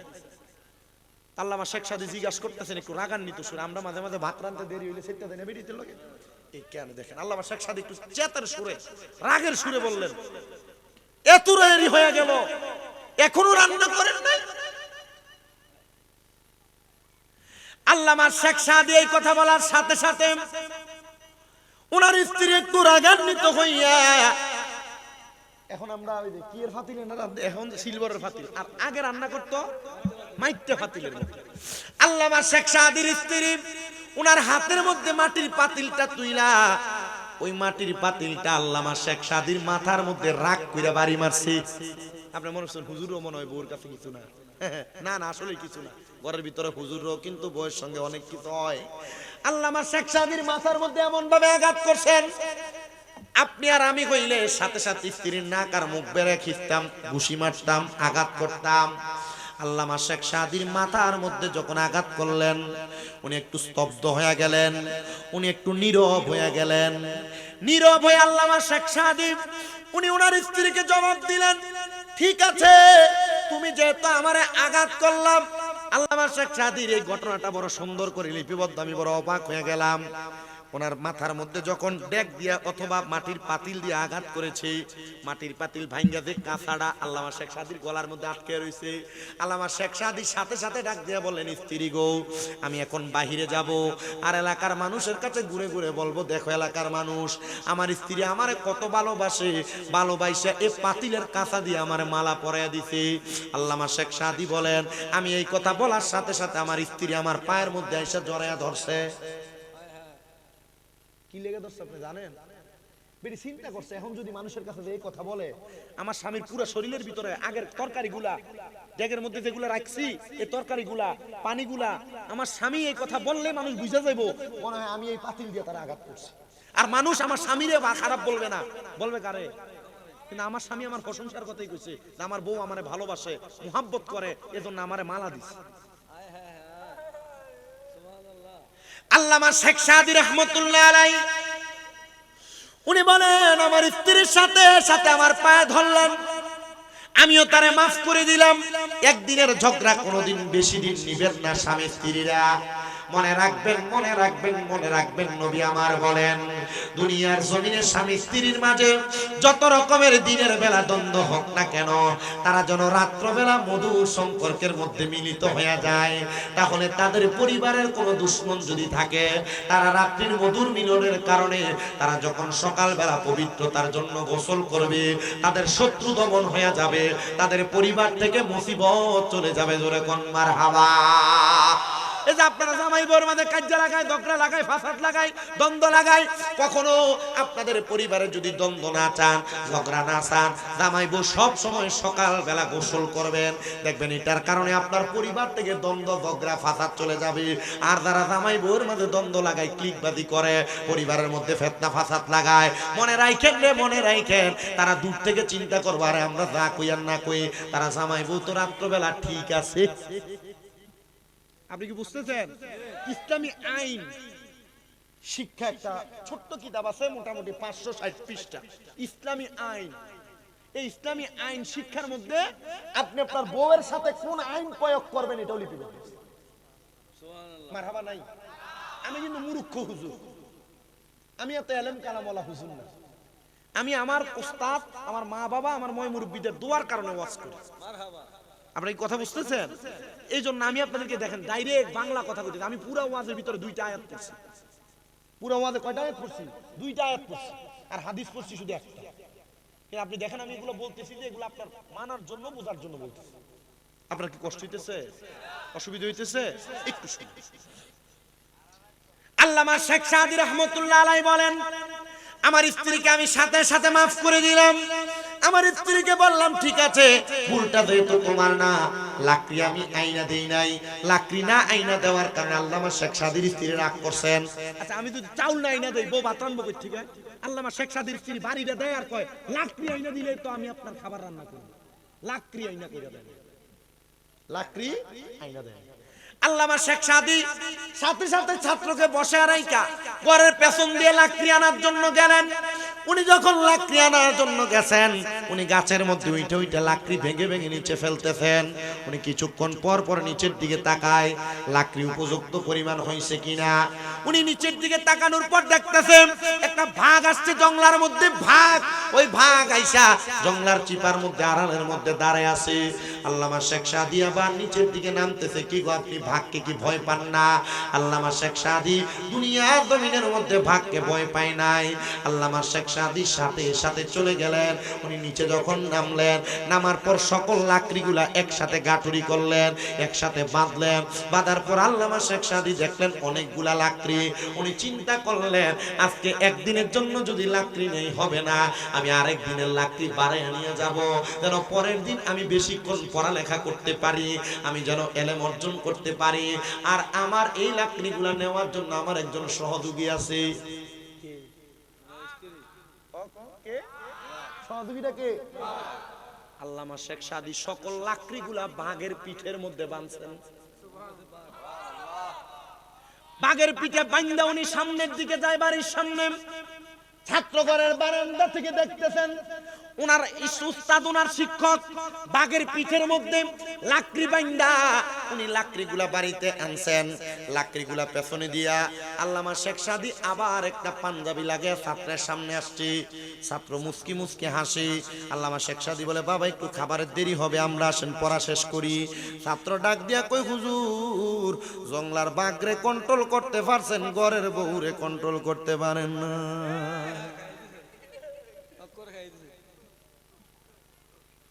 উস্তাদ বুঝতে পারলেন ঘরের পেছনে কিছুক্ষণ আগে যা হইছে ছাত্র তার সব টের পাইছে। আর এই জন্য আমাকে বলছেন আমি ভাগকে কন্ট্রোল করতে পারছি, আমি ঘরের বউ কন্ট্রোল করতে পারি নাই। ছাত্র বলে, হুজুর আপনি এত বড় একজন জবরদস্ত আলেম, আপনার মতো আলেমকে সবাই স্বামী বানাইতে চায়। হুজুর আপনি চাইলে তো আরেকটা বিবাহ করতে পারেন। হুজুর আপনি চাইলে তো আরেকটা বিবাহ করে আপনি একটা ভালো বউ আনতে পারেন। আল্লামা শেখ সাদী কি উত্তর দেয়? উনি বলতেছেন, দুইটা শয়তান দায়িত্ব পালন করতে পারি না, তুমি আমাকে চারটা শয়তানের দায়িত্ব গ্রহণ করার কথা বলো। হে আল্লামা শেখ সাদী, আপনি এটা কেমন কথা বললেন? বিবাহ ভালো কাজ, আপনাকে ভালো কাজের কথা বললাম। আল্লামা শেখ সাদী রহমতুল্লাহ আলাইহি বলে, শোনো, একটা নারীকে ধোঁকা দেওয়ার জন্য, একটা নারীকে পথভ্রষ্ট করার জন্য আল্লাহ তাআলা তার সাথে দুইটা শয়তান নির্ধারণ করে রাখছে। এ মহিলারা, আপনারা যারা স্বামীর সাথে বদমেজাজি, স্বামীর কথা শোনেন না, স্বামী কোনো কথা বললে ধমক দিয়া উড়াইয়া দেন, মনে রাখবা গো মা, মনে রাখবা তোমার এই বদমেজাজ এটা স্বাভাবিকভাবে হয় না, স্বাভাবিকভাবে হয় না, একমাত্র তোমার সাথে থাকা ওই দুইটা শয়তানের কারণে হয়। এবার আপনারা বলেন, মহিলারা তাদের স্বামীকে কন্ট্রোল করার জন্য রাগ না কইরা তারা যদি স্বামীর সঙ্গে সমঝোতা করে চলাফেরা করে, আমার আল্লাহ তাআলা ওই মহিলাটার সংসারের মধ্যে প্রশান্তি দিতে পারে কি পারে না? মুহাব্বতে কন্যা পারে কি পারে না? আল্লামা শেখ সাদী বলেন, এ আমার ছাত্র, আমি দুইটা শয়তানের দায়িত্ব পালন করতে পারি না, তুমি আমাকে বলতেছো আমি যেন তিনটা চারটা শয়তানের দায়িত্ব নেই। বলে, আমি পারবো না, আমি আমার একটা স্ত্রীতে সন্তুষ্ট, এর দিকে আমার চোখ বাড়াই না, কদম বাড়াই না, হাত বাড়াই না। ছাত্র বলে, আমি আমার উস্তাদের কাছ থেকে শিক্ষা নিলাম, শিক্ষা নেওয়ার পর আমি আমার উস্তাদকে বললাম, হুজুর আপনার কাছ থেকে যেমন এলেম শিখা যায় তেমন হিকমত শিখা যায়, আমি আপনার কথার মাঝে হিকমত খুঁজে পাইছি। হুজুর আপনি আমাকে দোয়া করে দেন, আল্লাহ যেন আমাকেও একজন ভালো স্বামী বানায়। ও বাবা, কত হুজুরের কাছে দোয়া চান, হুজুর একটু দোয়া করেন আমার কামাই হওয়ার জন্য, হুজুর একটু দোয়া করেন রোগবালা মুসিবত মাফ হওয়ার জন্য। একদিন কোনোদিন হুজুরে কইছেন নি, হুজুর একটু দোয়া করেন আমি যেন একটা ভালো স্বামী হইতে পারি? জীবনও কইছেন হুজুর, কোনোদিন কোনো মুসলিম চাইছিল না, জীবনও চাইছে না। কি হুজুর কইছেন কোনোদিন? কোনোদিনও কয় নাই। কারণ কয় না, ভালো স্বামী হওয়ার জন্য দোয়া জীবনও চায় না। ছাত্র আল্লামা শেখ সাদীর কয়, হুজুর আপনি আমার জন্য দোয়া করেন, আল্লাহ যেন আমার কি বানায়, জোলে বলেন না, কি বানায়, আমার যেন ভালো স্বামী বানাই। উনিও দোয়া করলেন। আল্লাহর ওই বান্দা, তার নাম ছিল হযরতে আব্দুল্লাহ ইবনে মারুফ। মারহাবা। হযরতে আব্দুল্লাহ ইবনে মারুফ বলে, আমি আমার উস্তাদের কথা শুনেছি, আদেশ মাইনাম, আমি ভালো স্বামী হওয়ার চেষ্টা করেছি, আমি নিজে চেষ্টা করে যখন বিবাহ করেছি, আমি আবার আল্লাহর কাছে দোয়া করলাম, ওগো আল্লাহ আপনি আমাকে এই নেক স্ত্রীর মাধ্যমে একটা সন্তান দান করেন, যে সন্তান হবে নেক সন্তান, আমার জন্য দোয়ার মাধ্যম, আমার জান্নাতে যাওয়ার মাধ্যম। হুজুর বাবার জান্নাতে যাওয়ার মাধ্যম তার সন্তান, এটা কিভাবে হয় শুনেন বাবাজিরাম। এলেম কালাম কমওয়ালা একটা মানুষ, যেহেতু আমি কথা বলতেছি, আব্দুল্লাহ ইবনে মারুফ বলতেছে, জগতের মানুষ, আমি যখন বিবাহ করলাম, বিবাহের পর আল্লাহর দরবারে দোয়া করলাম সন্তানের জন্য, কিন্তু আল্লাহ আমারে কোনো সন্তান দেয় না। কি দেয় না? সন্তান দেন। আমি আমার উস্তাদ হযরতে আল্লামা শেখ সাদীর কাছে গেছি, হুজুর আমার তো কোনো সন্তানই হয় না, আমি এখন আপনার ছাত্র, ছাত্র যত বড় হোক উস্তাদের কাছে কি ছাত্র, আমরা কথা কন ছাত্র। আমরা এই আহলে সুন্নাত ওয়াল জামাতের সভাপতি হুজুর মাদ্রাসা শিখেছিলেন না, হুজুরে যখন আমার কাছে বারবার মাওলানা সাহেব করে কথা কইছে, আমি নিজে একটু শরম পাইছি। শরম পাওয়ার কারণ কি? আপনার এলাকার মসজিদের ইমাম সাহেবকে রামনে না, অন্য জায়গায় ইমামতি, ওনারা আমাদের উস্তাদের মতো, আপনি কি মনে করেন আমরা বড় বক্তা? আপনি মনে করেন আমি আমার বড় বক্তা মনে করি না। আমি এখনো কুমিল্লা শহরের রাস্তায় নরমাল টুপি পাঞ্জাবি করে নরমালি হাঁটি। আর ওনারা যারা আমার থেকে একদিনের বড়, যারা আমার থেকে ক্লাসে এক বেশ জুনিয়র সিনিয়র, যারা আমি ওনাদের ওস্তাদ মনে করি। কেন মনে করি জানেন? কারণ আমি জানি আমি যদি ছোট হইয়া তাদেরকে সম্মান করি, তাজিম করি, ইজ্জত করি, আল্লাহ তাআলা আমার ইজ্জত অটোমেটিক বাড়ায় দেবে। আমি এটা বিশ্বাস করি। আপনি বিশ্বাস করেন কিনা জানি না। আপনার ভিতরে অহংকার, তাকাব্বুরি অনেক কিছু থাকতে পারে। আমরা ওনাদের দোয়া এবং ওনাদের দোয়া নিয়ে আমরা চলতে চাই। কারণ উলামায়ে কেরাম যদি আমাদের জন্য দোয়া করে, ছোট্ট একটা তালেবুল ইলমও যদি আমাদের জন্য দোয়া করে, এই দোয়ার কারণে আল্লাহ তাআলা আমাদেরকে বড় বানায়। আমিন। আমাদের কুমিল্লা আলিয়া মাদ্রাসার অধ্যক্ষ মহোদয় ইন্তেকাল করেছেন, হুজুরের ওস্তাদ আব্দুল মতিন সাহেব হুজুর, আমার ওস্তাদ। আপনার ওস্তাদ আলী হোসেন হুজুর। আমি আলী হোসেন হুজুরের জানাজাও পাইছি আলহামদুলিল্লাহ। কিন্তু আব্দুল মতিন হুজুর যখন ইন্তেকাল করে, ইন্তেকালের অল্প কিছুদিন আগে, অসুস্থ হওয়ারও আগে, আমি ফর্ম ফিল আপ করতে গেছিলাম মাদ্রাসায়। হুজুর কেবলাদের বায়াত, আওলাদের রাসূলের মুরিদ। আমার হুজুর আমার তখন বলছিলেন, বাবা ইয়া মাদ্রাসায় তো আসেন, অন্য ছাত্ররা আসেন, আপনি যতটুকু আসেন, কিন্তু এর মধ্যে বাবা আপনার কাছে একটু কথা দিয়ে তোয়াজ মাহফিল করেন, ইয়া আকীদার কথাগুলো একটু বাইসা বাইসা বললেন। আমার হুজুর বলতেন আকীদার কথাগুলো একটু বাইসা বাইসা বললেন। বলছে ঠিক আছে হুজুর বলবো। তো আল্লাহর কি রহমত এটা আমি জানি না। হুজুর ইন্তেকাল করছে, আমি কুমিল্লাতে, হুজুর ইন্তেকাল করার পর আমি হুজুরের যে কুমিল্লাতে বাসার সামনে দিয়ে দাঁড়াইছি, এর মধ্যে দেখি হুজুরের লাশটা আসছে। আপনাদের দোয়ার বরকতে কুমিল্লা শহরে আর দুইজন আলেম সহ আল্লাহ তাআলা আমারে হাত দিয়ে আমার প্রিন্সিপাল হুজুরের গোসল দেয়াইছে। সুবহানাল্লাহ। আমি নিজে আমার প্রিন্সিপাল হুজুরের এই মুখগুলা, এই চোখগুলা আমি নিজে মুছা দিচ্ছি। আমি নিজে আমার প্রিন্সিপাল হুজুরের বুকটার মধ্যে হাত বুলাইছি। আমি দেখছি এই এলেমওয়ালা মানুষ, দুনিয়াতে মানুষ মারা গেলে ঘাটটা শক্ত হয়ে যায় না, কিন্তু আমি দেখছি আমার প্রিন্সিপাল হুজুর যখন ইন্তেকাল করছে, ইন্তেকালের পর হুজুরের ঘাটটাকে যখন যেভাবে ইচ্ছে ভাবে নাড়াচাড়া করা যায়। সুবহানাল্লাহ। আমার এই ওস্তাদ আমার একদিন বইলা দিচ্ছে একটু ছোট হইয়া থাকেন, একটু কি হইয়া থাকেন, ছোট হইয়া থাকেন। হুজুরে আমার এই কথাটা বারবার এই কারণে বলতেন, কারণ আমি যখনই মাহফিল থেকে আসতাম মাঝে মাঝে দেখতাম হুজুরের রাত 2টা 1:30টার দিকে মাদ্রাসা থেকে যাইতো। তো যাওয়ার সময় আমি হুজুরে দেখলে গাড়ি থেকে নাইমা আমার ড্রাইভার সাহেবরে বলে দিতাম, দাও হুজুরে গাড়ি দিয়ে নিয়ে আসো। হুজুর তখন আমার বলছি না, আল্লাহ তোরে আল্লাহ কে বক্তা বানাইছে, আল্লাহ তোরে আল্লাহ কে সম্মানিত বানাইছে, আল্লাহ তোরে আল্লাহ কে মাহফিলে নিয়ে নিয়ে বড় বড় জায়গায় বসায়। হুজুর আমার ওই দিন বলছিলেন। আমি হুজুরে কইছি, হুজুর আমি তো আপনার মনে হয় পুরো আলিয়া মাদ্রাসার যত ছাত্র হইছে এই পর্যন্ত সবচাইতে বাদ ছাত্রটা আমি। হুজুর আপনি আমার লাগি একটু দোয়া করে দিয়ে যায়েন, আল্লাহ যেন আমারে কবুল করে রাখি ইসলামের জন্য, সুন্নিয়তের জন্য। আপনাদের দোয়ায় কুমিল্লা শহরে আমার এখন অনেকগুলা মাদ্রাসা। মারহাবা, মারহাবা জোরে কইবেন না, মহব্বতে পড়েন না মারহাবা। উস্তাদদের দোয়া, আপনারা হুজুরের কাছে দোয়া চাইবেন। এখন আপনারা মনে করেন মনে হুজুরের ইমামতির দায়িত্ব দিয়েছেন, মনে হুজুরটারে কিনা লাইছেন আপনি। কি কথা কন না কেন? আমি মাঝে মাঝে চিন্তায় পড়ে যাই যে মসজিদ কমিটি দ্বারা হুজুর চালায়, এরানি মাঝে মাঝে আল্লাহর দরবারে মরার পরে জালেম হিসেবে উঠে। জালেম কি লাগে? আপনি বেতন দেন বেটার 5,000 টাকা, দমক দেন 5 লাখ টাকা। আপনি ইমাম সাহেবের বেতন দিতেছেন 4,000 টাকা, 6,000 টাকা আর 8,000 টাকা।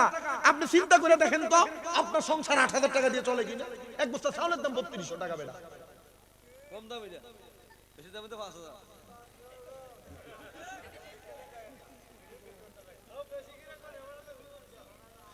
আল্লাহ আমরারে কবুল করুক, কোন আমিন। এ মুসলমান ইমানদার, এ নবীর উম্মত, আমি আপনাদেরকে স্বাভাবিকভাবে হুজুরদের দোয়া, উস্তাদদের দোয়া, মুরব্বিদের দোয়া নেওয়ার ব্যাপারে বলতেছি, কারণ আদ-দোয়া মুখুল ইবাদত, দোয়া ইবাদতের মূল মগজ। মারহাবা। যার কাছে ইচ্ছা তার কাছেই দোয়া চাইবেন, ছোট বড় সবার কাছে দোয়া চাইবেন। দোয়া চাইলে অসুবিধা আছে? দোয়া চাওয়ার দরকার আছে না নাই? আল্লাহ কবুল করুন, জোরে পড়েন আমিন। এ নবীর উম্মত শুনেন একটু মনোযোগ দিয়ে। আল্লাহর বান্দা ডাক দিয়ে বলেন, আব্দুল্লাহ মারুফ হযরত শেখ সাদির কাছে ডাক দিয়ে বলেন, হুজুর আমার তো কোনো সন্তান হয় না, বিবাহ করছি 11 বছর, হুজুর আপনি একটু দোয়া করে দেন আল্লাহ যেন আমার একটা নেক সন্তান দান করে দেয়। হযরত আল্লামা শেখ সাদি দোয়া করলেন, আল্লাহ তুমি আমার ছাত্রটার একটা নেক সন্তান দিয়ে তার কলিজা, তার স্ত্রীর কলিজা ঠান্ডা করো। আল্লামা শেখ সাদি রাহমাতুল্লাহ আলাইহি ডাক দিয়ে বলেন, আমি তারে কিছু ওজিফা প্রদান করলাম। ওজিফাগুলো হইল, এ আমার ছাত্র তুমি তো ছাত্র জীবন থেকে তাহাজ্জুদের নামাজ আদায় করো। পর্দার অন্তরালের মা বোনেরা, ঘরে অভাব, সংসারে অভাব, টাকা পয়সা কামাই নাই, রোগবালা মুসিবত ছাড়ে না। আপনাদের কাছে বলবো গো মা, আপনারা আপনাদের পরিবারের মধ্যে অভাব অনটন দূর করার জন্য, সংসারের মধ্যে টাকা পয়সা কামাই বাড়ানোর জন্য, আপনার বিপদ দূরানোর জন্য আপনারা 5 ওয়াক্ত নামাজের পাশাপাশি তাহাজ্জুদের নামাজ পড়বেন। কারণ কি, এই আয়াতে কারিমা নাজিল হয়েছে আল্লাহর পক্ষ থেকে, ওয়া মিনাল লাইলি ফাতাহাজ্জাত বিহি নাফিলাতাল লাকা আসা আইয়াবাসাকা রাব্বুকা মাকামাম মাহমুদা। আল্লাহ বলেছে নবী আপনি রাতের কিছু অংশ তাহাজ্জুদের নামাজ আদায় করেন। কেন কেন কেন? কারণ অতি সত্বর আপনাকে মাকামে মাহমুদ প্রশংসার জায়গা দান করা হবে। আল্লাহর নবীর উপর যখন এই আয়াত নাযিল হয়, নবী আমার কান দিয়ে ডাক দিয়ে কয়, আল্লাহ আমি যদি তাহাজ্জুদ করি আপনি আমারে মাকামে মাহমুদ দিবেন, তো আমার উম্মত যদি তাহাজ্জুদের নামাজ আদায় করে আপনি আমার উম্মতের কি দান করবেন? তখন আমার আল্লাহ তাআলা হাদিসে কুদসির মাধ্যমে জানায়া দেয়, নবী গো আপনার উম্মত যদি তাহাজ্জুদের নামাজ আদায় করে আপনার উম্মত যা চাইবে আমি আল্লাহ তা দান করে দিব। কোন সুবহানাল্লাহ। এই জন্য যারা বিদেশ যাইতে পারেন না, যাদের ঘরে অভাব, যাদের টেনশন, যাদের মুসিবত, যাদের বড় কঠিন রোগে আক্রান্ত, আপনাদের কাছে আমার আবদার, আপনারা বেশি বেশি করে তাহাজ্জুদের নামাজ আদায় করবেন। দেখবেন আমার আল্লাহ তাআলা তাহাজ্জুদ নামাজের ওসিলায় আপনাকে অসংখ্য বরকত, অসংখ্য রহমত দান করবেন। আল্লামা শেখ সাদী বলে, বাবা তুমি তোমার স্ত্রীকে বলবা এখন থেকে তাহাজ্জুদ নামাজ একটানা 3 মাস পড়ার জন্য। মারহাবা কন্যা। একটানা 3 মাস পড়ার জন্য 3 মাস তাহাজ্জুদের নামাজ আদায় করলেন। আল্লামা শেখ সাদীর ছাত্রের দোয়াটা কবুল হয়ে গেছে।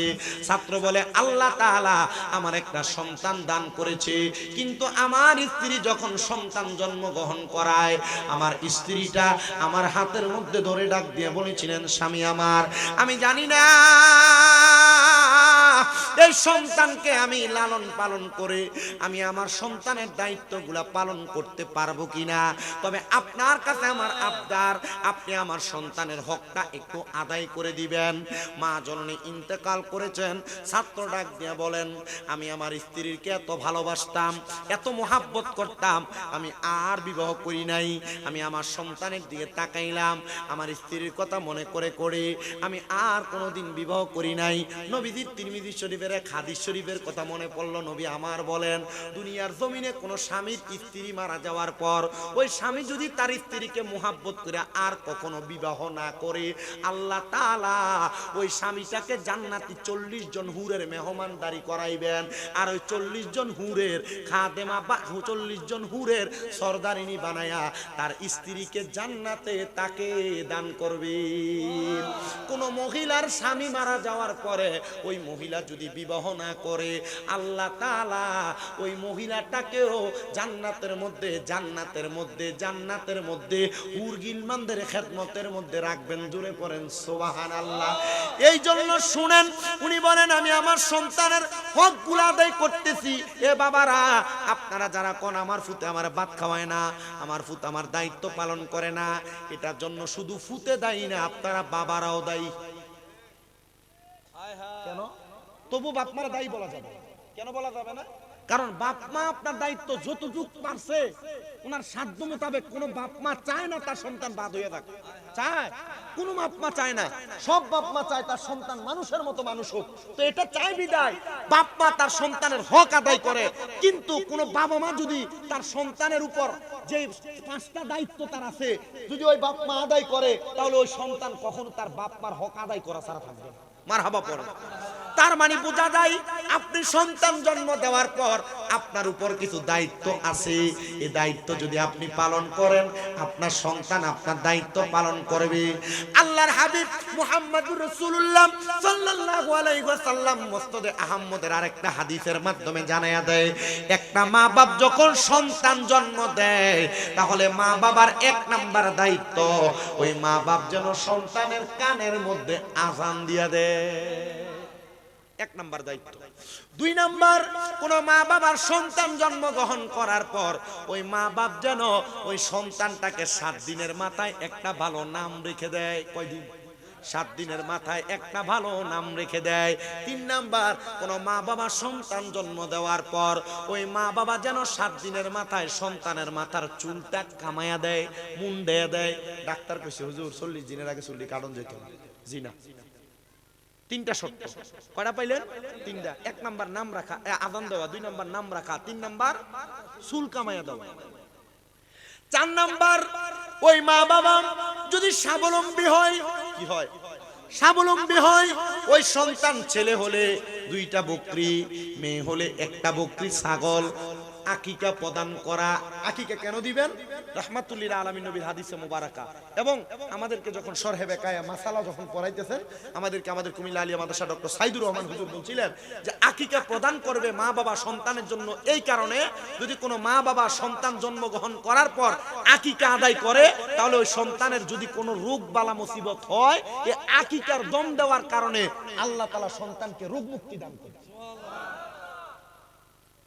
আকিকা কি আমরা আমাদের জন্য দিব না, সন্তানের লাভের জন্য দিব? আপনি যে ডাক্তারের কাছে গেলে 100-1000 টাকা বিল, ভিজিট লাগে না?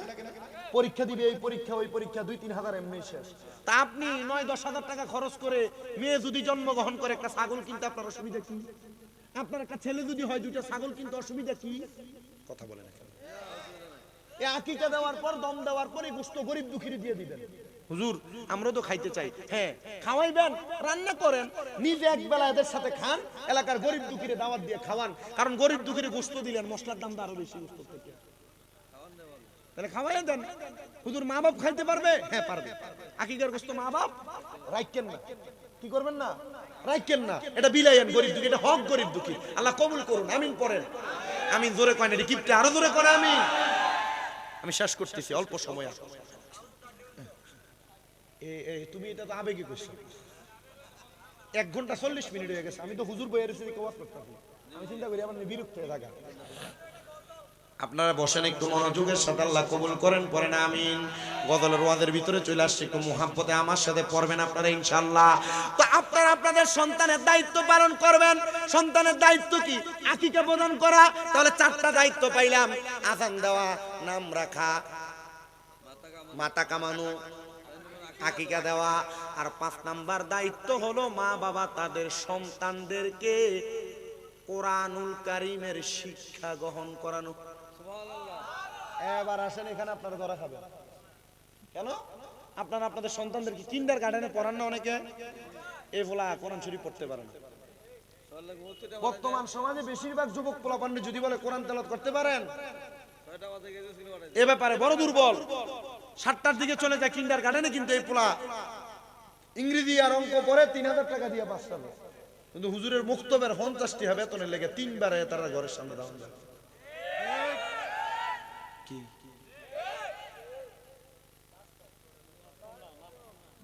লাভ কোনটা আপনারা যাচাই করেন? কিপটা মামলায় তারা লাভ করতেন, তারা লাভের কথা চিন্তা করার দরকার আছে। তারা লাভ আমরা চিন্তা করি, কিন্তু তারা বুঝে না। আর যদি বুঝতেন, এমন একটা ওয়াজের দরকার ছিল না। জুমার নামাজে হুজুর ওয়াজ করে না?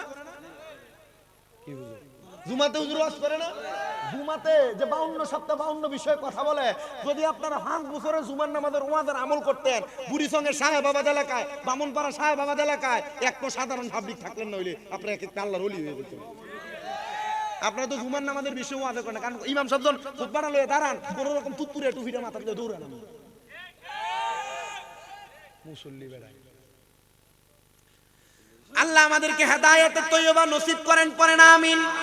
তো মা বাবা যদি সন্তানের হক আদায় না করে, এই মা বাবা দুনিয়াতেও লাঞ্ছিত হবে, আখিরাতেও লাঞ্ছিত হবে।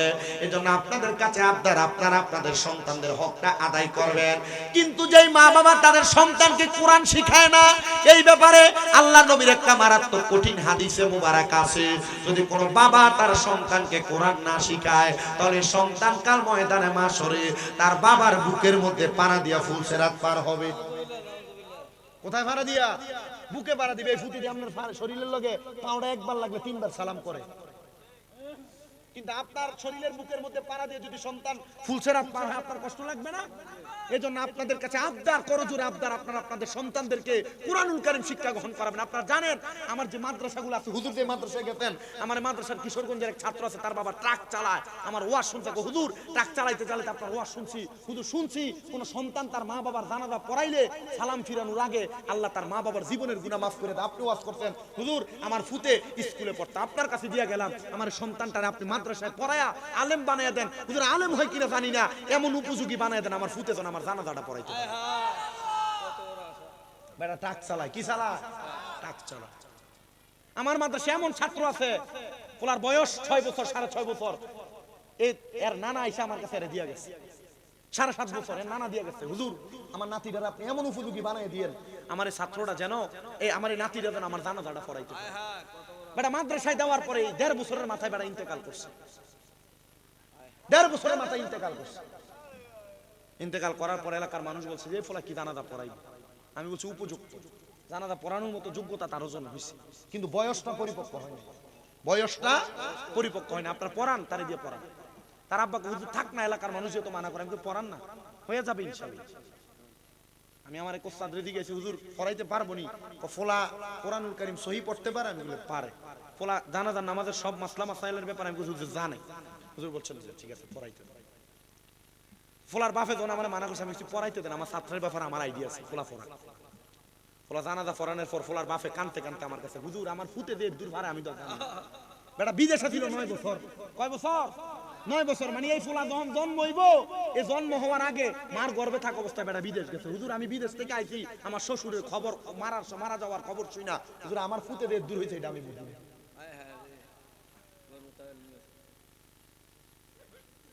আপনাদের সবার কাছে আমার একটা আবদার থাকবে, আপনারা আপনাদের সন্তানদেরকে কমপক্ষে জানাজার নামাজের ইমামতি করার উপযুক্ত একটা সন্তান বানানোর চেষ্টা করবেন। আপনারা আপনাদের সন্তানদেরকে আপনাদের মরার পরে যেন বারাটিয়া হুজুর না নেয়। বারাটিয়া হুজুর আনবো, আমি আমার বারাটিয়া হুজুরকে, আপনার অসুবিধা আছে? আমার যদি আমি বারাটিয়া হুজুরকে, আপনার সমস্যা আছে? আমি আমার ভাড়াটিয়া হুজুর বললাম, আমাদেরকে দিয়া আপনার সন্তান কতদিন দোয়া করাবে? আপনার সন্তানকে এমন উপযুক্ত বানায়া দেন, সন্তান যেন আপনার কবরের সামনে যায় নিজে নিজে বলতে পারে রব্বির হামহুমা কামা রব্বায়ানি সগীরা। আল্লাহর নবী ডাক দিয়ে কই উম্মত, কোন সন্তানের মা বাবা ইন্তেকাল করার পর ওই সন্তান যদি রব্বির হামহুমা কামা রব্বায়ানি সগীরা বইলা চোখের বনি কোঠার মধ্যে একটা মাছির মাথা পরিমাণ পানি ছেড়ে কান্না করে, ওই পানি মাটিতে পড়ার আগে আমার আল্লাহ তাআলা তার মা বাবার জীবনের গুনাহ মাফ করে দেয়। হযরতে আব্দুল্লাহ ইবনে মারুফ ডাক দিয়ে বলেন, জগতের মানুষ শুনো রে শুনো, আমি আমার সন্তানের সব হক আদায় করেছি, আমার সন্তানকে একজন হুফাজে কোরআন বানিয়েছি, কিন্তু আমার সন্তান হুফাজে কোরআন হওয়ার পরে আমার মনে একটা আফসোস, ও আল্লাহ আমার স্ত্রী তো আমার সন্তানটার জন্ম দিয়ে মারা গেছে, আমার সন্তানটার দোয়ার কারণে আমার সন্তান হুফাজে হওয়ার কোরআন হওয়ার কারণে আল্লাহ কি আমার সন্তানের মাটার জান্নাতি বানাইছি না, আমার জানতে বড় ইচ্ছা হয়। আল্লাহ তাআলা এমন দোয়া কবুল করেছে। হযরতে আব্দুল্লাহ মারুফ বলে, আমি আমার উস্তাদ আল্লামা শেখ সাদির কাছে যা বললাম, হুজুর আমার স্ত্রীর কবরে কেমন আছে আমার জানতে বড় ইচ্ছা হয়। ও বাবা, কবর দেশে মা বাবা ইন্তেকাল করে চলে গেছে, কেমন আছে আপনি জানেন না? আমি জানি আজকের মাহফিলে অনেক সন্তান বসছেন, আপনাদের মা কবরে বাবা কবরে, তারা কবরে কেমন আছে আপনি জানেন না। এ সন্তান, আপনি জানেন কিনা আমি জানি না, আল্লাহর নবীজি রহমতের নবীজি একটা সন্তানের ইবাদতের কারণে তার মা বাবারে কবরে নাজাত দেয়, একটা সন্তানের পাপ কাজের কারণে তার মা বাবার কবরের মধ্যে আযাব দেয়। ও সন্তান, আপনাদের মা বাপ যদি কবরে থাকে একটু মনটা লাগে শোনার চেষ্টা করেন আমার ওয়াজের শেষের দিকে। আল্লামা শেখ সাদি কয়, বাবারে তোমার একটা সবক দিয়েছিলাম তোমার বিবাহের পরবর্তী সময় যখন তোমার সন্তান হয় না, বলে হুজুর তাহাজ্জুদের সবক দিয়েছিলেন, তোমার সন্তানকে বলো তাহাজ্জুদের নামাজ পড়া আল্লাহর দরবারে দোয়া করার জন্য, দেখবা তোমার সন্তান তার মার দেখা পাবে। সন্তান কান্দে আর ডাক দিয়া কয়, আব্বা জান, ও আমার আব্বা জান, আমি যে দুনিয়াতে জন্মগ্রহণ করলাম, মাদ্রাসাতে হুফাজে কোরআন হওয়া ছাত্ররা তারা সবাই মাথার মধ্যে দস্তার বন্দি পাগড়ি নিয়া তারা বাড়ির মধ্যে যা তারা বাবার মাথার মধ্যে পড়াইছে, তাদের আম্মা জানের কদম মুসি করছে, পায়ে সালাম করছে। ওগো আব্বা জান, আমার মা তো দুনিয়াতে নাই, আমার আম্মা জান কোথায়? বলে কবরের বাসিন্দা। আব্বা গো, আমার আল্লাহকে আমার আম্মা জানকে একবার দেখাইবে না? আব্বা সবক দেয়, বাবা তাহাজ্জুদের নামাজ পড়ে পড়ে দোয়া করো। দেখবা আমার আল্লাহ তাআলা তোমার আম্মা জানকে তোমার দিদার নসিব করাইছে। আব্দুল্লাহ মারুফ বলে আমার সন্তান তাহাজ্জুদের নামাজ পড়া সিজদার মধ্যে যাইয়া তার মার জন্য একদিন দুই দিন দোয়া করছে, তিন দিনের দিন আমার সন্তান তাহাজ্জুদের মুসল্লা থেকে লাফ দিয়ে উঠে গেছে। আমি আমার সন্তানকে বললাম বাবা রে তুমি কেন এমন ভাবে লাফ দিয়ে উঠলা?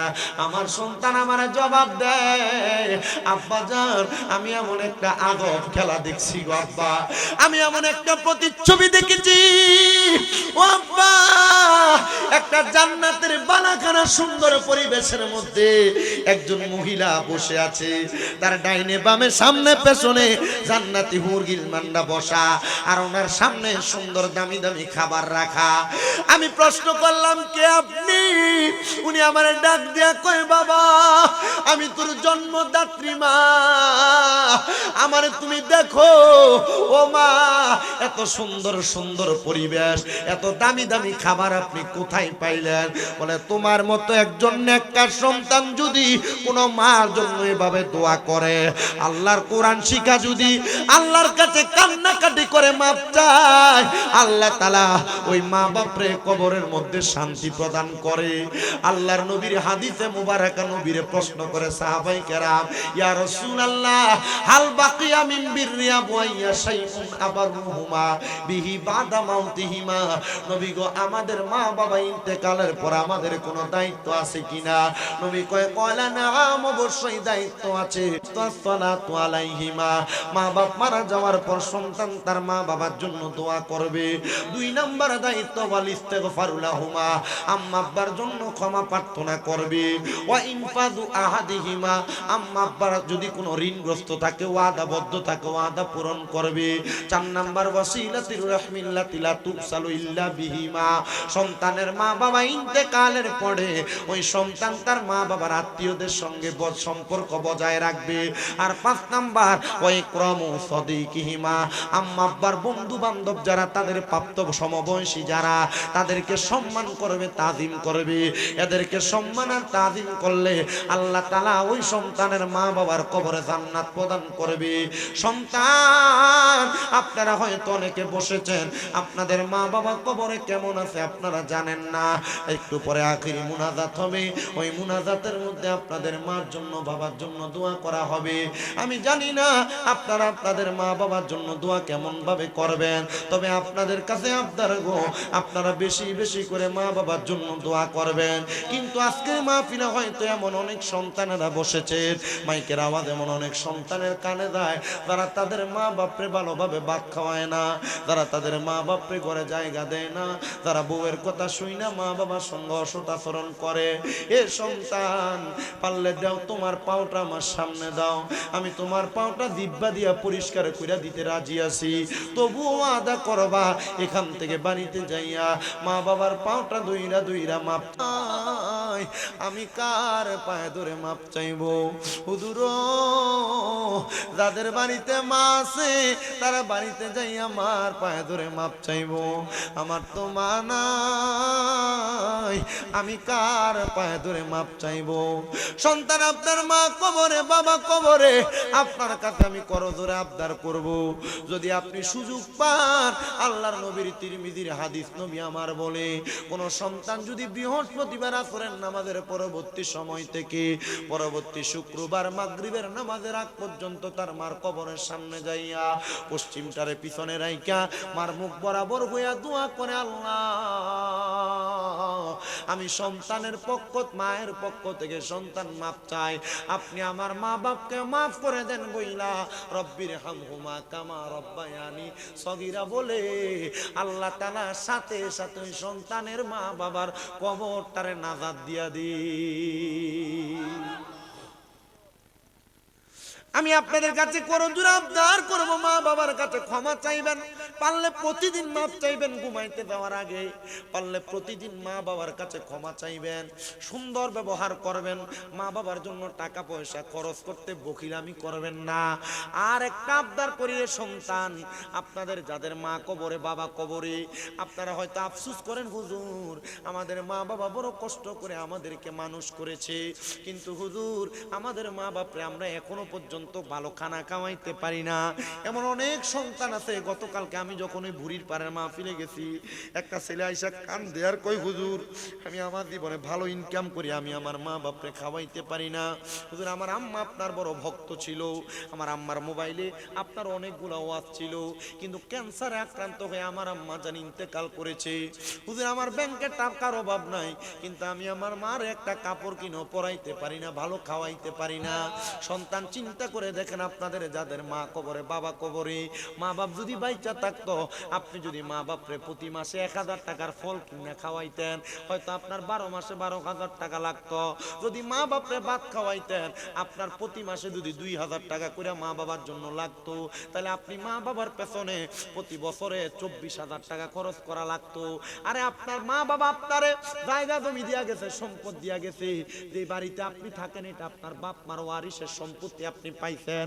যদি আপনার মা বাবা আপনার এই সম্পদগুলা না দিয়া যাইতো, তাহলে আপনি ভাড়া থাকা লাগতো। যদি প্রতি মাসে 5,000 করে ভাড়া দিতেন, 12 মাসে 60,000 টাকা ভাড়া দেওয়া লাগতো। সন্তান এই মাহফিলে একটু পরে মুনাজাত হয়ে যাবে, আপনার মার জন্য আপনার বাবার জন্য দোয়া করা হবে। আমি বেশি কোনো সন্তান চাই না, আগামী বছরে মাহফিল হবে, আপনার মার জন্য বাবার জন্য দোয়া করা হবে। আমি মাত্র 5 জন সন্তান চাই, যারা আগামী বছর মাহফিলে 10,000 টাকা করে দান করবেন এই মাহফিলে। হুজুর আমার মা কবরে আমার বাবা কবরে, আমি মহাব্বতে আমার সাথে যদি নবী তুমি যাও পলকে জীবন দিয়ে দেব, যদি নবী তুমি যাও ওগো আরজি আমার এই জীবনে, আরজি আমার এই জীবনে একবার দেখা দাও হাবিবি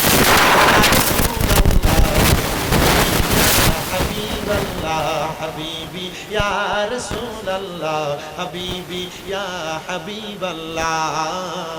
জাহিলিয়া যোগে যদি এই জীবনটা পেতাম, নবী তোমার নূরে চেহারা মারহাবা। জাহিলিয়া যোগে যদি নবীর দেখা পেতাম, নবী তোমার নূরে চেহারা নয়ন ভরে দেখতাম গো, দেখতাম কলিজা টুকরা করে দিব। যদি নবী তুমি চাও পলকে জীবন দিয়ে দিব, যদি নবী তুমি চাও ওগো আরজি আমার এ জীবনে, আরজি আমার এ জীবনে একবার দেখা দাও হাবিবি ইয়া রাসূলুল্লাহ, হাবিবি ইয়া হাবিবাল্লাহ। মোহাম্মদ জাকির হোসেন উনি দান করবে 10,000, নগদ দিয়েছেন 2,000 টাকা। আল্লাহ কবুল করো মঞ্জুর করো। জাকির মিয়ার মা বাবা তিনি, আল্লাহ কবুল করো মঞ্জুর করো। ধন্য মায়ের ধন্য সন্তান, ধন্য বাবার ধন্য সন্তান। জাকির মিয়া দান করে দিলেন 10,000 টাকা, নগদ দিলেন 2,000 টাকা। আল্লাহ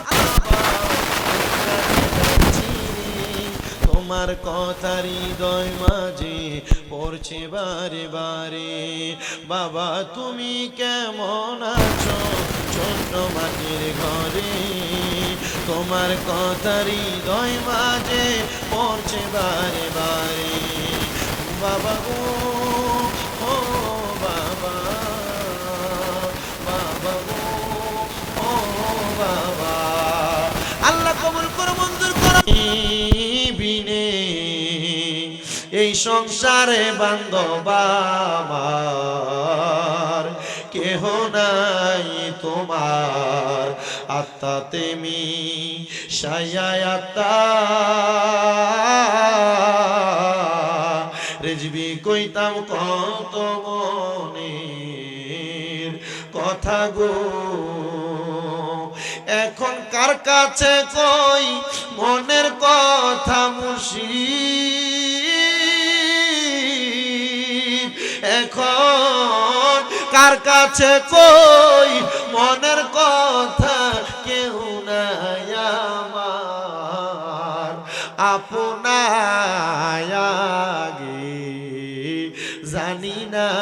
রিজবি এমন করে সেরে যাইবা মুর্শিদারে জানি না। আল্লাহ রিজবি দরবারে আসে তোমার এই বান্দা দান করলেন 2,000 টাকা, আর কে নাম বোতলে মাগো, এক নামে তোমার ফাতেমা, আর কে নাম বোতলে তুমি জান্নাতি বল বল মাগো, নুরানি ফোতলে তুমি জান্নাতি বল বল মাগো, নুরানি বল বল তুমি আহালে বায়াত মাগো, আহালে বায়াত তোমার জন্য নাজিল হলো কোরআনের আয়াত। তুমি তোমরা সবাই মিলে নবী বাগের ফলে মাগো, তুমি তোমরা সবাই মিলে নবী বাগের ফলে তুমি নুরানি পুতুল গো মাগো, জান্নাতি বলবো বলে। এক নামে তোমার ফাতেমা, আর কে নাম বোতলে মাগো, এক নামে তোমার ফাতেমা, আর কে নাম বোতলে তুমি জান্নাতি বলবো মাগো, নুরানি ফুতুল। আল্লাহ এলাকার ফাতেমা বেগম তার শাশুড়ির জন্য দোয়া চাইয়া দান করছে নগদ 2,000। করে কোন মারহাবা। নাম কি ওনার? মারহাবা কোন, নারে তাকবীর, নারে রিসালাত। আল্লাহ কবুল করে বন্ধু। সুন্দর কাহিনী জান্নাতের রোমে রোমে লেখা নবীর নাম বলে রহমতে আলম নবী নূরে মুজাসসাম, সাহাবীরা আতর বানায় ওই নবীজির ঘাম মোবারক, সাহাবীরা আতর বানায়। এরপরে কাজী রবু সাহেবের বউ, উনি দান করে দিয়েছেন 1,000 টাকা, চাইছি 11 জন, পাইছি 5। মোহাম্মদে জিকির করেন আল্লাহ আল্লাহ। ইকু কমান, ইকুটা কমাই দেন, ইকু কমাই দেন। আল্লাহ আল্লাহ আল্লাহ আল্লাহ আল্লাহ আল্লাহ। দয়াল নবী বিনে গো আপন বলতে কে নাই জগতে, মারহাবা। আল্লাহ আল্লাহ। দয়াল নবী বিনে গো আপন বলতে কে নাই জগতে, মারহাবা। আল্লাহ আল্লাহ। বেবে দেখি সব বিদেশি, বেবে দেখি সব বিদেশি, মিশে মায়ার ববেতে আপন বলতে কে নাই জগতে, মারহাবা। আল্লাহ আল্লাহ। যারা তোমার অতি গয়া পর, তারা সবাই মিলে মিশে পড়াইবে কাফন, মারহাবা। আল্লাহ। জবানটা খুইলা আল্লাহর ডাকলে শরম নাই। আল্লাহ। মাটির নিচে করবে দাফন, মাটির নিচে করবে দাফন, ঘরে থাকতে দিবে না আপন বলতে কে নাই জগতে, আমার দয়া নবী বিনে গো আপন বলতে কে নাই জগতে, মারহাবা। আল্লাহ আল্লাহ আল্লাহ আল্লাহ। জান্নাতে রহমালিক নবী জান্নাত বিলাইবা, পাপী উম্মত দারিতে গো নবী সাজদাতে পড়িবা গো নবী, দয়াল নবী তুমি গো নবী, মারহাবা। আল্লাহ আল্লাহ। নিদান কালার বন্ধু গো নবী, নিদান কালার বন্ধু গো নবী, দাঁড়ান আমার সামনে আমি জন্মের মতো দেখা লইয়া ফোনাগা রে নবী দাঁড়ান আমার সামনে আমি জন্মের মতো দেখা লইয়া ফোনাগা রে মারহাবা আল্লাহ আল্লাহ মুর্শিদ বিনে খোদা তো পাবি না নগরবাসীরা মুর্শিদ বিনে খোদা তো পাবি না মারহাবা আল্লাহ আল্লাহ যদি হয় তোর মনের টান দর মুর্শিদ বাবা জানে আল্লাহ রাসূল পাইবা সর্বদাই মারহাবা মুর্শিদ পাইলে খোদা পাইবি সেই কথা করে আনে পাইবি সেই কথাটা মসনো বীর ঘোষণা নগরবাসীরা মুর্শিদ বিনে খোদা তো পাবি না মারহাবা লা ইলাহা ইল্লাল্লাহু মুহাম্মাদুর রাসূলুল্লাহ সাল্লাল্লাহু আলাইহি ওয়াসাল্লাম। হুজুর কি চলে গেছে? মুস্তাফা ভাই কো? আচ্ছা মাহফিল কমিটির আর কোনো কথা আছে না? মুনাজাত আঙ্কেল মুনাজাত দেন। আপনারা দোয়া করবেন। আমি আপনাদের কাছে লাস্ট একটা দোয়া চাচ্ছি। আমার আম্মা 6 মাসের উপরে বিছানায় পড়ে, খুব কষ্ট করে স্ট্যান্ডে ধরে ধরে হাঁটে। আপনি একটু আমার আম্মার জন্য দোয়া করবেন, আল্লাহ যেন আমার আম্মাকে সুস্থতার নিয়ামত দেন। আমিন আমিন। দ্বিতীয়ত আমার কুমিল্লাতে যে মাদ্রাসাগুলো আছে, বিশেষ করে কুমিল্লা নূরপুর চকবাজারে তাফিজুল কোরআন মাদ্রাসা, পাশাপাশি মহিলা মাদ্রাসা কুমিল্লা সুজানাগরে, আপনারা আমার এই মাদ্রাসাগুলোর জন্য দোয়া করবেন। আপনি কই গেছেন? আমি দিছি, রাখছি 200 টাকা। আমার আব্বাজান 200 টাকা দান করছে, আমার জন্য দোয়া আছে। আল্লাহ ওনার দানও কবুল করুক।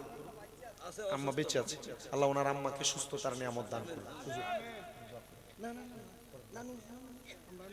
আচ্ছা আপনি মেহমান, আপনি দোয়া করবেন কবুল। আপনারা আমার জন্য দোয়া করবেন তো ইনশাআল্লাহ। আমার মাদ্রাসার ছাত্রদের জন্য দোয়া করবেন, বিশেষ করে যদি মাদ্রাসার ছাত্র দেন কুমিল্লা নিয়ে যাবেন। যদি কোন হুজুর আমরা ফুতে বাইক গেটে চলে আমার মাদ্রাসার জেলখানার মতো আবদ্ধ সিস্টেম আছে, সিসি ক্যামেরা লাগানো, খুব সুন্দরভাবে পড়ানোর ব্যবস্থা আছে। 9-10 মাদ্রাসা ফলাই আইছে, আমার মাদ্রাসাতে হাফেজ হইছে, এমন ব্যবস্থা হইছে। আল্লাহ কবুল করুক। আল্লাহুম্মা আমিন আল্লাহুম্মা আমিন। আলহামদুলিল্লাহি রাব্বিল আলামিন। আসসালাতু ওয়াসসালামু আলা রাসূলিল কারীম। রব্বানা যালামনা আনফুসানা ওয়া ইন লাম তাগফির লানা ওয়া তারহামনা লানাকুনান্না মিনাল খাসিরিন। ইয়া ইলাহি রহম ফরমা মুস্তাফা কি ওয়াস্তে, খুলে দে দরওয়াজায়ে रहमत गदा की वास्ते। रहमतुल लिल आलमीन खत्म रसूल जाने जहां अहमद व हामिद मुहम्मद मुस्तफा की वास्ते। महमूद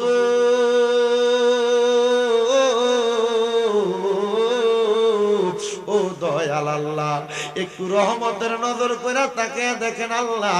এই কুমিল্লা জেলার অন্তর্গত বিপাড়া থানাধীন সাহেবাবাদ দক্ষিণ পাড়া যুব সমাজ কল্যাণ ও সমাজ উন্নয়ন সংগঠনের উদ্যোগে সাহেবাবাদের সকল মরহুমাদের আত্মার মাগফিরাত কামনায় 12তম বাৎসরিক ওয়াজ দোয়ার মাহফিল সাজাইয়া আমি অদম গুনাহগার শামীম হোসেন দাদার সঙ্গে প্রখ্যাত উলামায়ে কেরামগণ সহ আলেম উলামা হুফাজে কোরআন তালিবুল ইলম, বিশেষ করে আমার দাড়ি পাকা মুরব্বি বাবারা, যুবক নওজোয়ান ভাইয়েরা, ছোট্ট ছোট্ট মাসুম বাচ্চারা, বিশেষ করে পর্দার আড়ালে আমার মা বোনেরা, আল্লাহ সোশ্যাল মিডিয়ার মাধ্যমে দেখনেওয়ালা দেশ বিদেশের ভাই বাবারা, মা বোনেরা মুনাজাতের মধ্যে হাত বাড়াইছে। আল্লাহ যার হাত তোমার দরবারে মায়া লাগে, পছন্দ হয়, ওই হাতের উসিলায় আমরা প্রত্যেকের জীবনের গুনাহ মাফ কইরা আমরা রে বেগুনাহ মাসুম বান্দা বানায়া দাও আল্লাহ। আজকের মাহফিলের মধ্যে যারা টাকা দিয়া, পয়সা দিয়া, শ্রম দিয়া, বুদ্ধি দিয়া, পরামর্শ দিয়া, মাইক দিয়া, লাইট দিয়া, প্যান্ডেল দিয়া, মিডিয়ার বাইরে সহ সম্মানিত শ্রোতা মণ্ডলীরা, বিশেষ করে দেশ বিদেশ থেকে যারা দান করে এত সুন্দর মাহফিলের আয়োজন করছে গো আল্লাহ, আল্লাহ আজকের জান্নাতের বাগান তুমি তাদের ওসিলায় কবুল আর মঞ্জুর করে নাও আল্লাহ। আজকের মুনাজাতে কে জানি হাত বাড়াইছে, কার জানি জগতের মধ্যে বাবা নাই, যেই বাবা রিকশা চালায় জড়াইয়া মাটি কাইটা মাথার গাম পায়ে পালাইয়া পরের বাড়িতে বদলার কাজ কইরা সন্তানরে মানুষের মতো মানুষ করার জন্য আব্বা নিজের রক্তরে পানি বানাইছি। এমন আব্বা তাদের অন্ধকার কবরে রে আল্লাহ আব্বার কবর জান্নাতের বাগান বানাইয়া দাও আল্লাহ। কে জানি হাত বাড়াইছে, কার জানি জগতের মধ্যে মানা আল্লাহ তাদের মা দুঃখিনী কবরে তাদের মায়ের পক্ষ থেকে মাপ চায় আল্লাহ তাদের মায়ের কবর জান্নাতের বাগান বানিয়ে দাও। এমন অনেক সন্তানেরা হাত বাড়াইছে, মাও নাই বাবাও নাই জনমের তিন মরিয়া গিয়াছেন আল্লাহ আল্লাহ যারার মাও বা মাফ করিয়া দেন না গো আল্লাহ কবরের আযাব। আম্মাই আব্বা চইলা গেছে আল্লাহ যারারে ফালাইয়া তারারে রাইখা গো গেছে কান্দিবার লাগিয়া। আম্মা নাই রে আব্বা নাই রে জাগার সংসারে তাহার মতো এতিম নাই রে ভুবনে। আল্লাহ গতকালকে দেবিদ্বারের বুড়ির পারে আমার একজন ভক্ত মহিলা, উনি সব সময় আমার ওয়াজ মাহফিল শুনতো। তার ছেলেটা আমার কাছে এসে হাত গুলাতে ধরে বলছে হুজুর আমার মা সব সময় আপনার ওয়াজ শুনতো, আমার মার মোবাইলে আপনার ওয়াজ গুলা ভাইসা থাকতো। হুজুর আমার মা কিছুদিন আগে রোগে আক্রান্ত হইয়া কবরের বাসিন্দা হইয়া গেছে। আল্লাহ এমন মা পাগল, একটা মুরব্বী মানুষের দিয়া দরবারের পাগল, বুড়া হইয়া গেছে এখনো মা আরে ভুলে না, মা বেঁচে আছে। মার জন্য দোয়া চেয়ে দান করছি আল্লাহ, অনেকে বাবার জন্য দোয়া চেয়ে দান করছি আল্লাহ তাদের আম্মায় আব্বার কবরে আর আযাবে দিও না রব্বুল আলামিন। আল্লাহ বংশের মানুষ যারা কবরে তাদেরকে মাফ করে দাও, যারা বেঁচে আছে হায়াতে তৈয়বা নসিব করে দাও। অনেকে অসুস্থ আছে সুস্থতার নিয়ামত নসিব করো আল্লাহ। বিশেষ করে গোবরিয়াত অনেক প্রবাসী ভাইরা বিদেশ থেকে দোয়া চায় আল্লাহ, তাদের কামাই রুজির মধ্যে বরকত দান করো আল্লাহ। আমার মা বোনেরাও দোয়া চায়, আমার মা বোনদের দোয়াগুলা কবুল করে নাও। অনেকে পড়ালেখা করে বিদ্যা বুদ্ধি বাড়াইয়া দাও আল্লাহ। বিশেষ করে আহলে সুন্নাত ওয়াল জামাতের খেদমত এলাকার মধ্যে যারা করে, তরিকতের খেদমত যারা করে, প্রত্যেকের খেদমত তুমি কবুল ও মঞ্জুর করো। আমাদের প্রত্যেককে তরিকত গ্রহণ করে পীর মাশায়েখের সোহবতে থাকার মতো তৌফিক দান করো। আমার মা অসুস্থ আল্লাহ তুমি সুস্থতার নিয়ামত দান করো। আমার মাদ্রাসার ছাত্রদেরকে তুমি কবুল ও মঞ্জুর করো আল্লাহ। আমার মাদ্রাসার অনেক ছাত্ররা তাদের আব্বা আম্মার জন্য দোয়া চায় আল্লাহ। বিশেষ করে আমার একজন ভক্ত ফাতেমা বেগম ভঙ্গুয়াতে বাড়ি বরুড়ার, ওনার স্বামী দুবাইতে অসুস্থ হয়েছেন আল্লাহ। সিঁড়ি থেকে পইরা পায়ে ব্যথা পাইছে, দোয়া চাইছি আল্লাহ। ওনার স্বামীটারে আপনি সুস্থতার নিয়ামত দান করে দেন ও আল্লাহ। এমন ভাবে অনেকেই তো দোয়া চায়, তাদের খাস দোয়াগুলা কবুল ও মঞ্জুর করে। আমাদের প্রত্যেকের মরণের আগে বারবার মক্কা মদিনা তাওয়াফ জিয়ারত নসিব করায়া আখিরি জবানে পড়ায়া দিয়েন মধুর কালেমা লা ইলাহা ইল্লাল্লাহু মুহাম্মাদুর রাসূলুল্লাহ সাল্লাল্লাহু আলাইহি ওয়া সাল্লাম।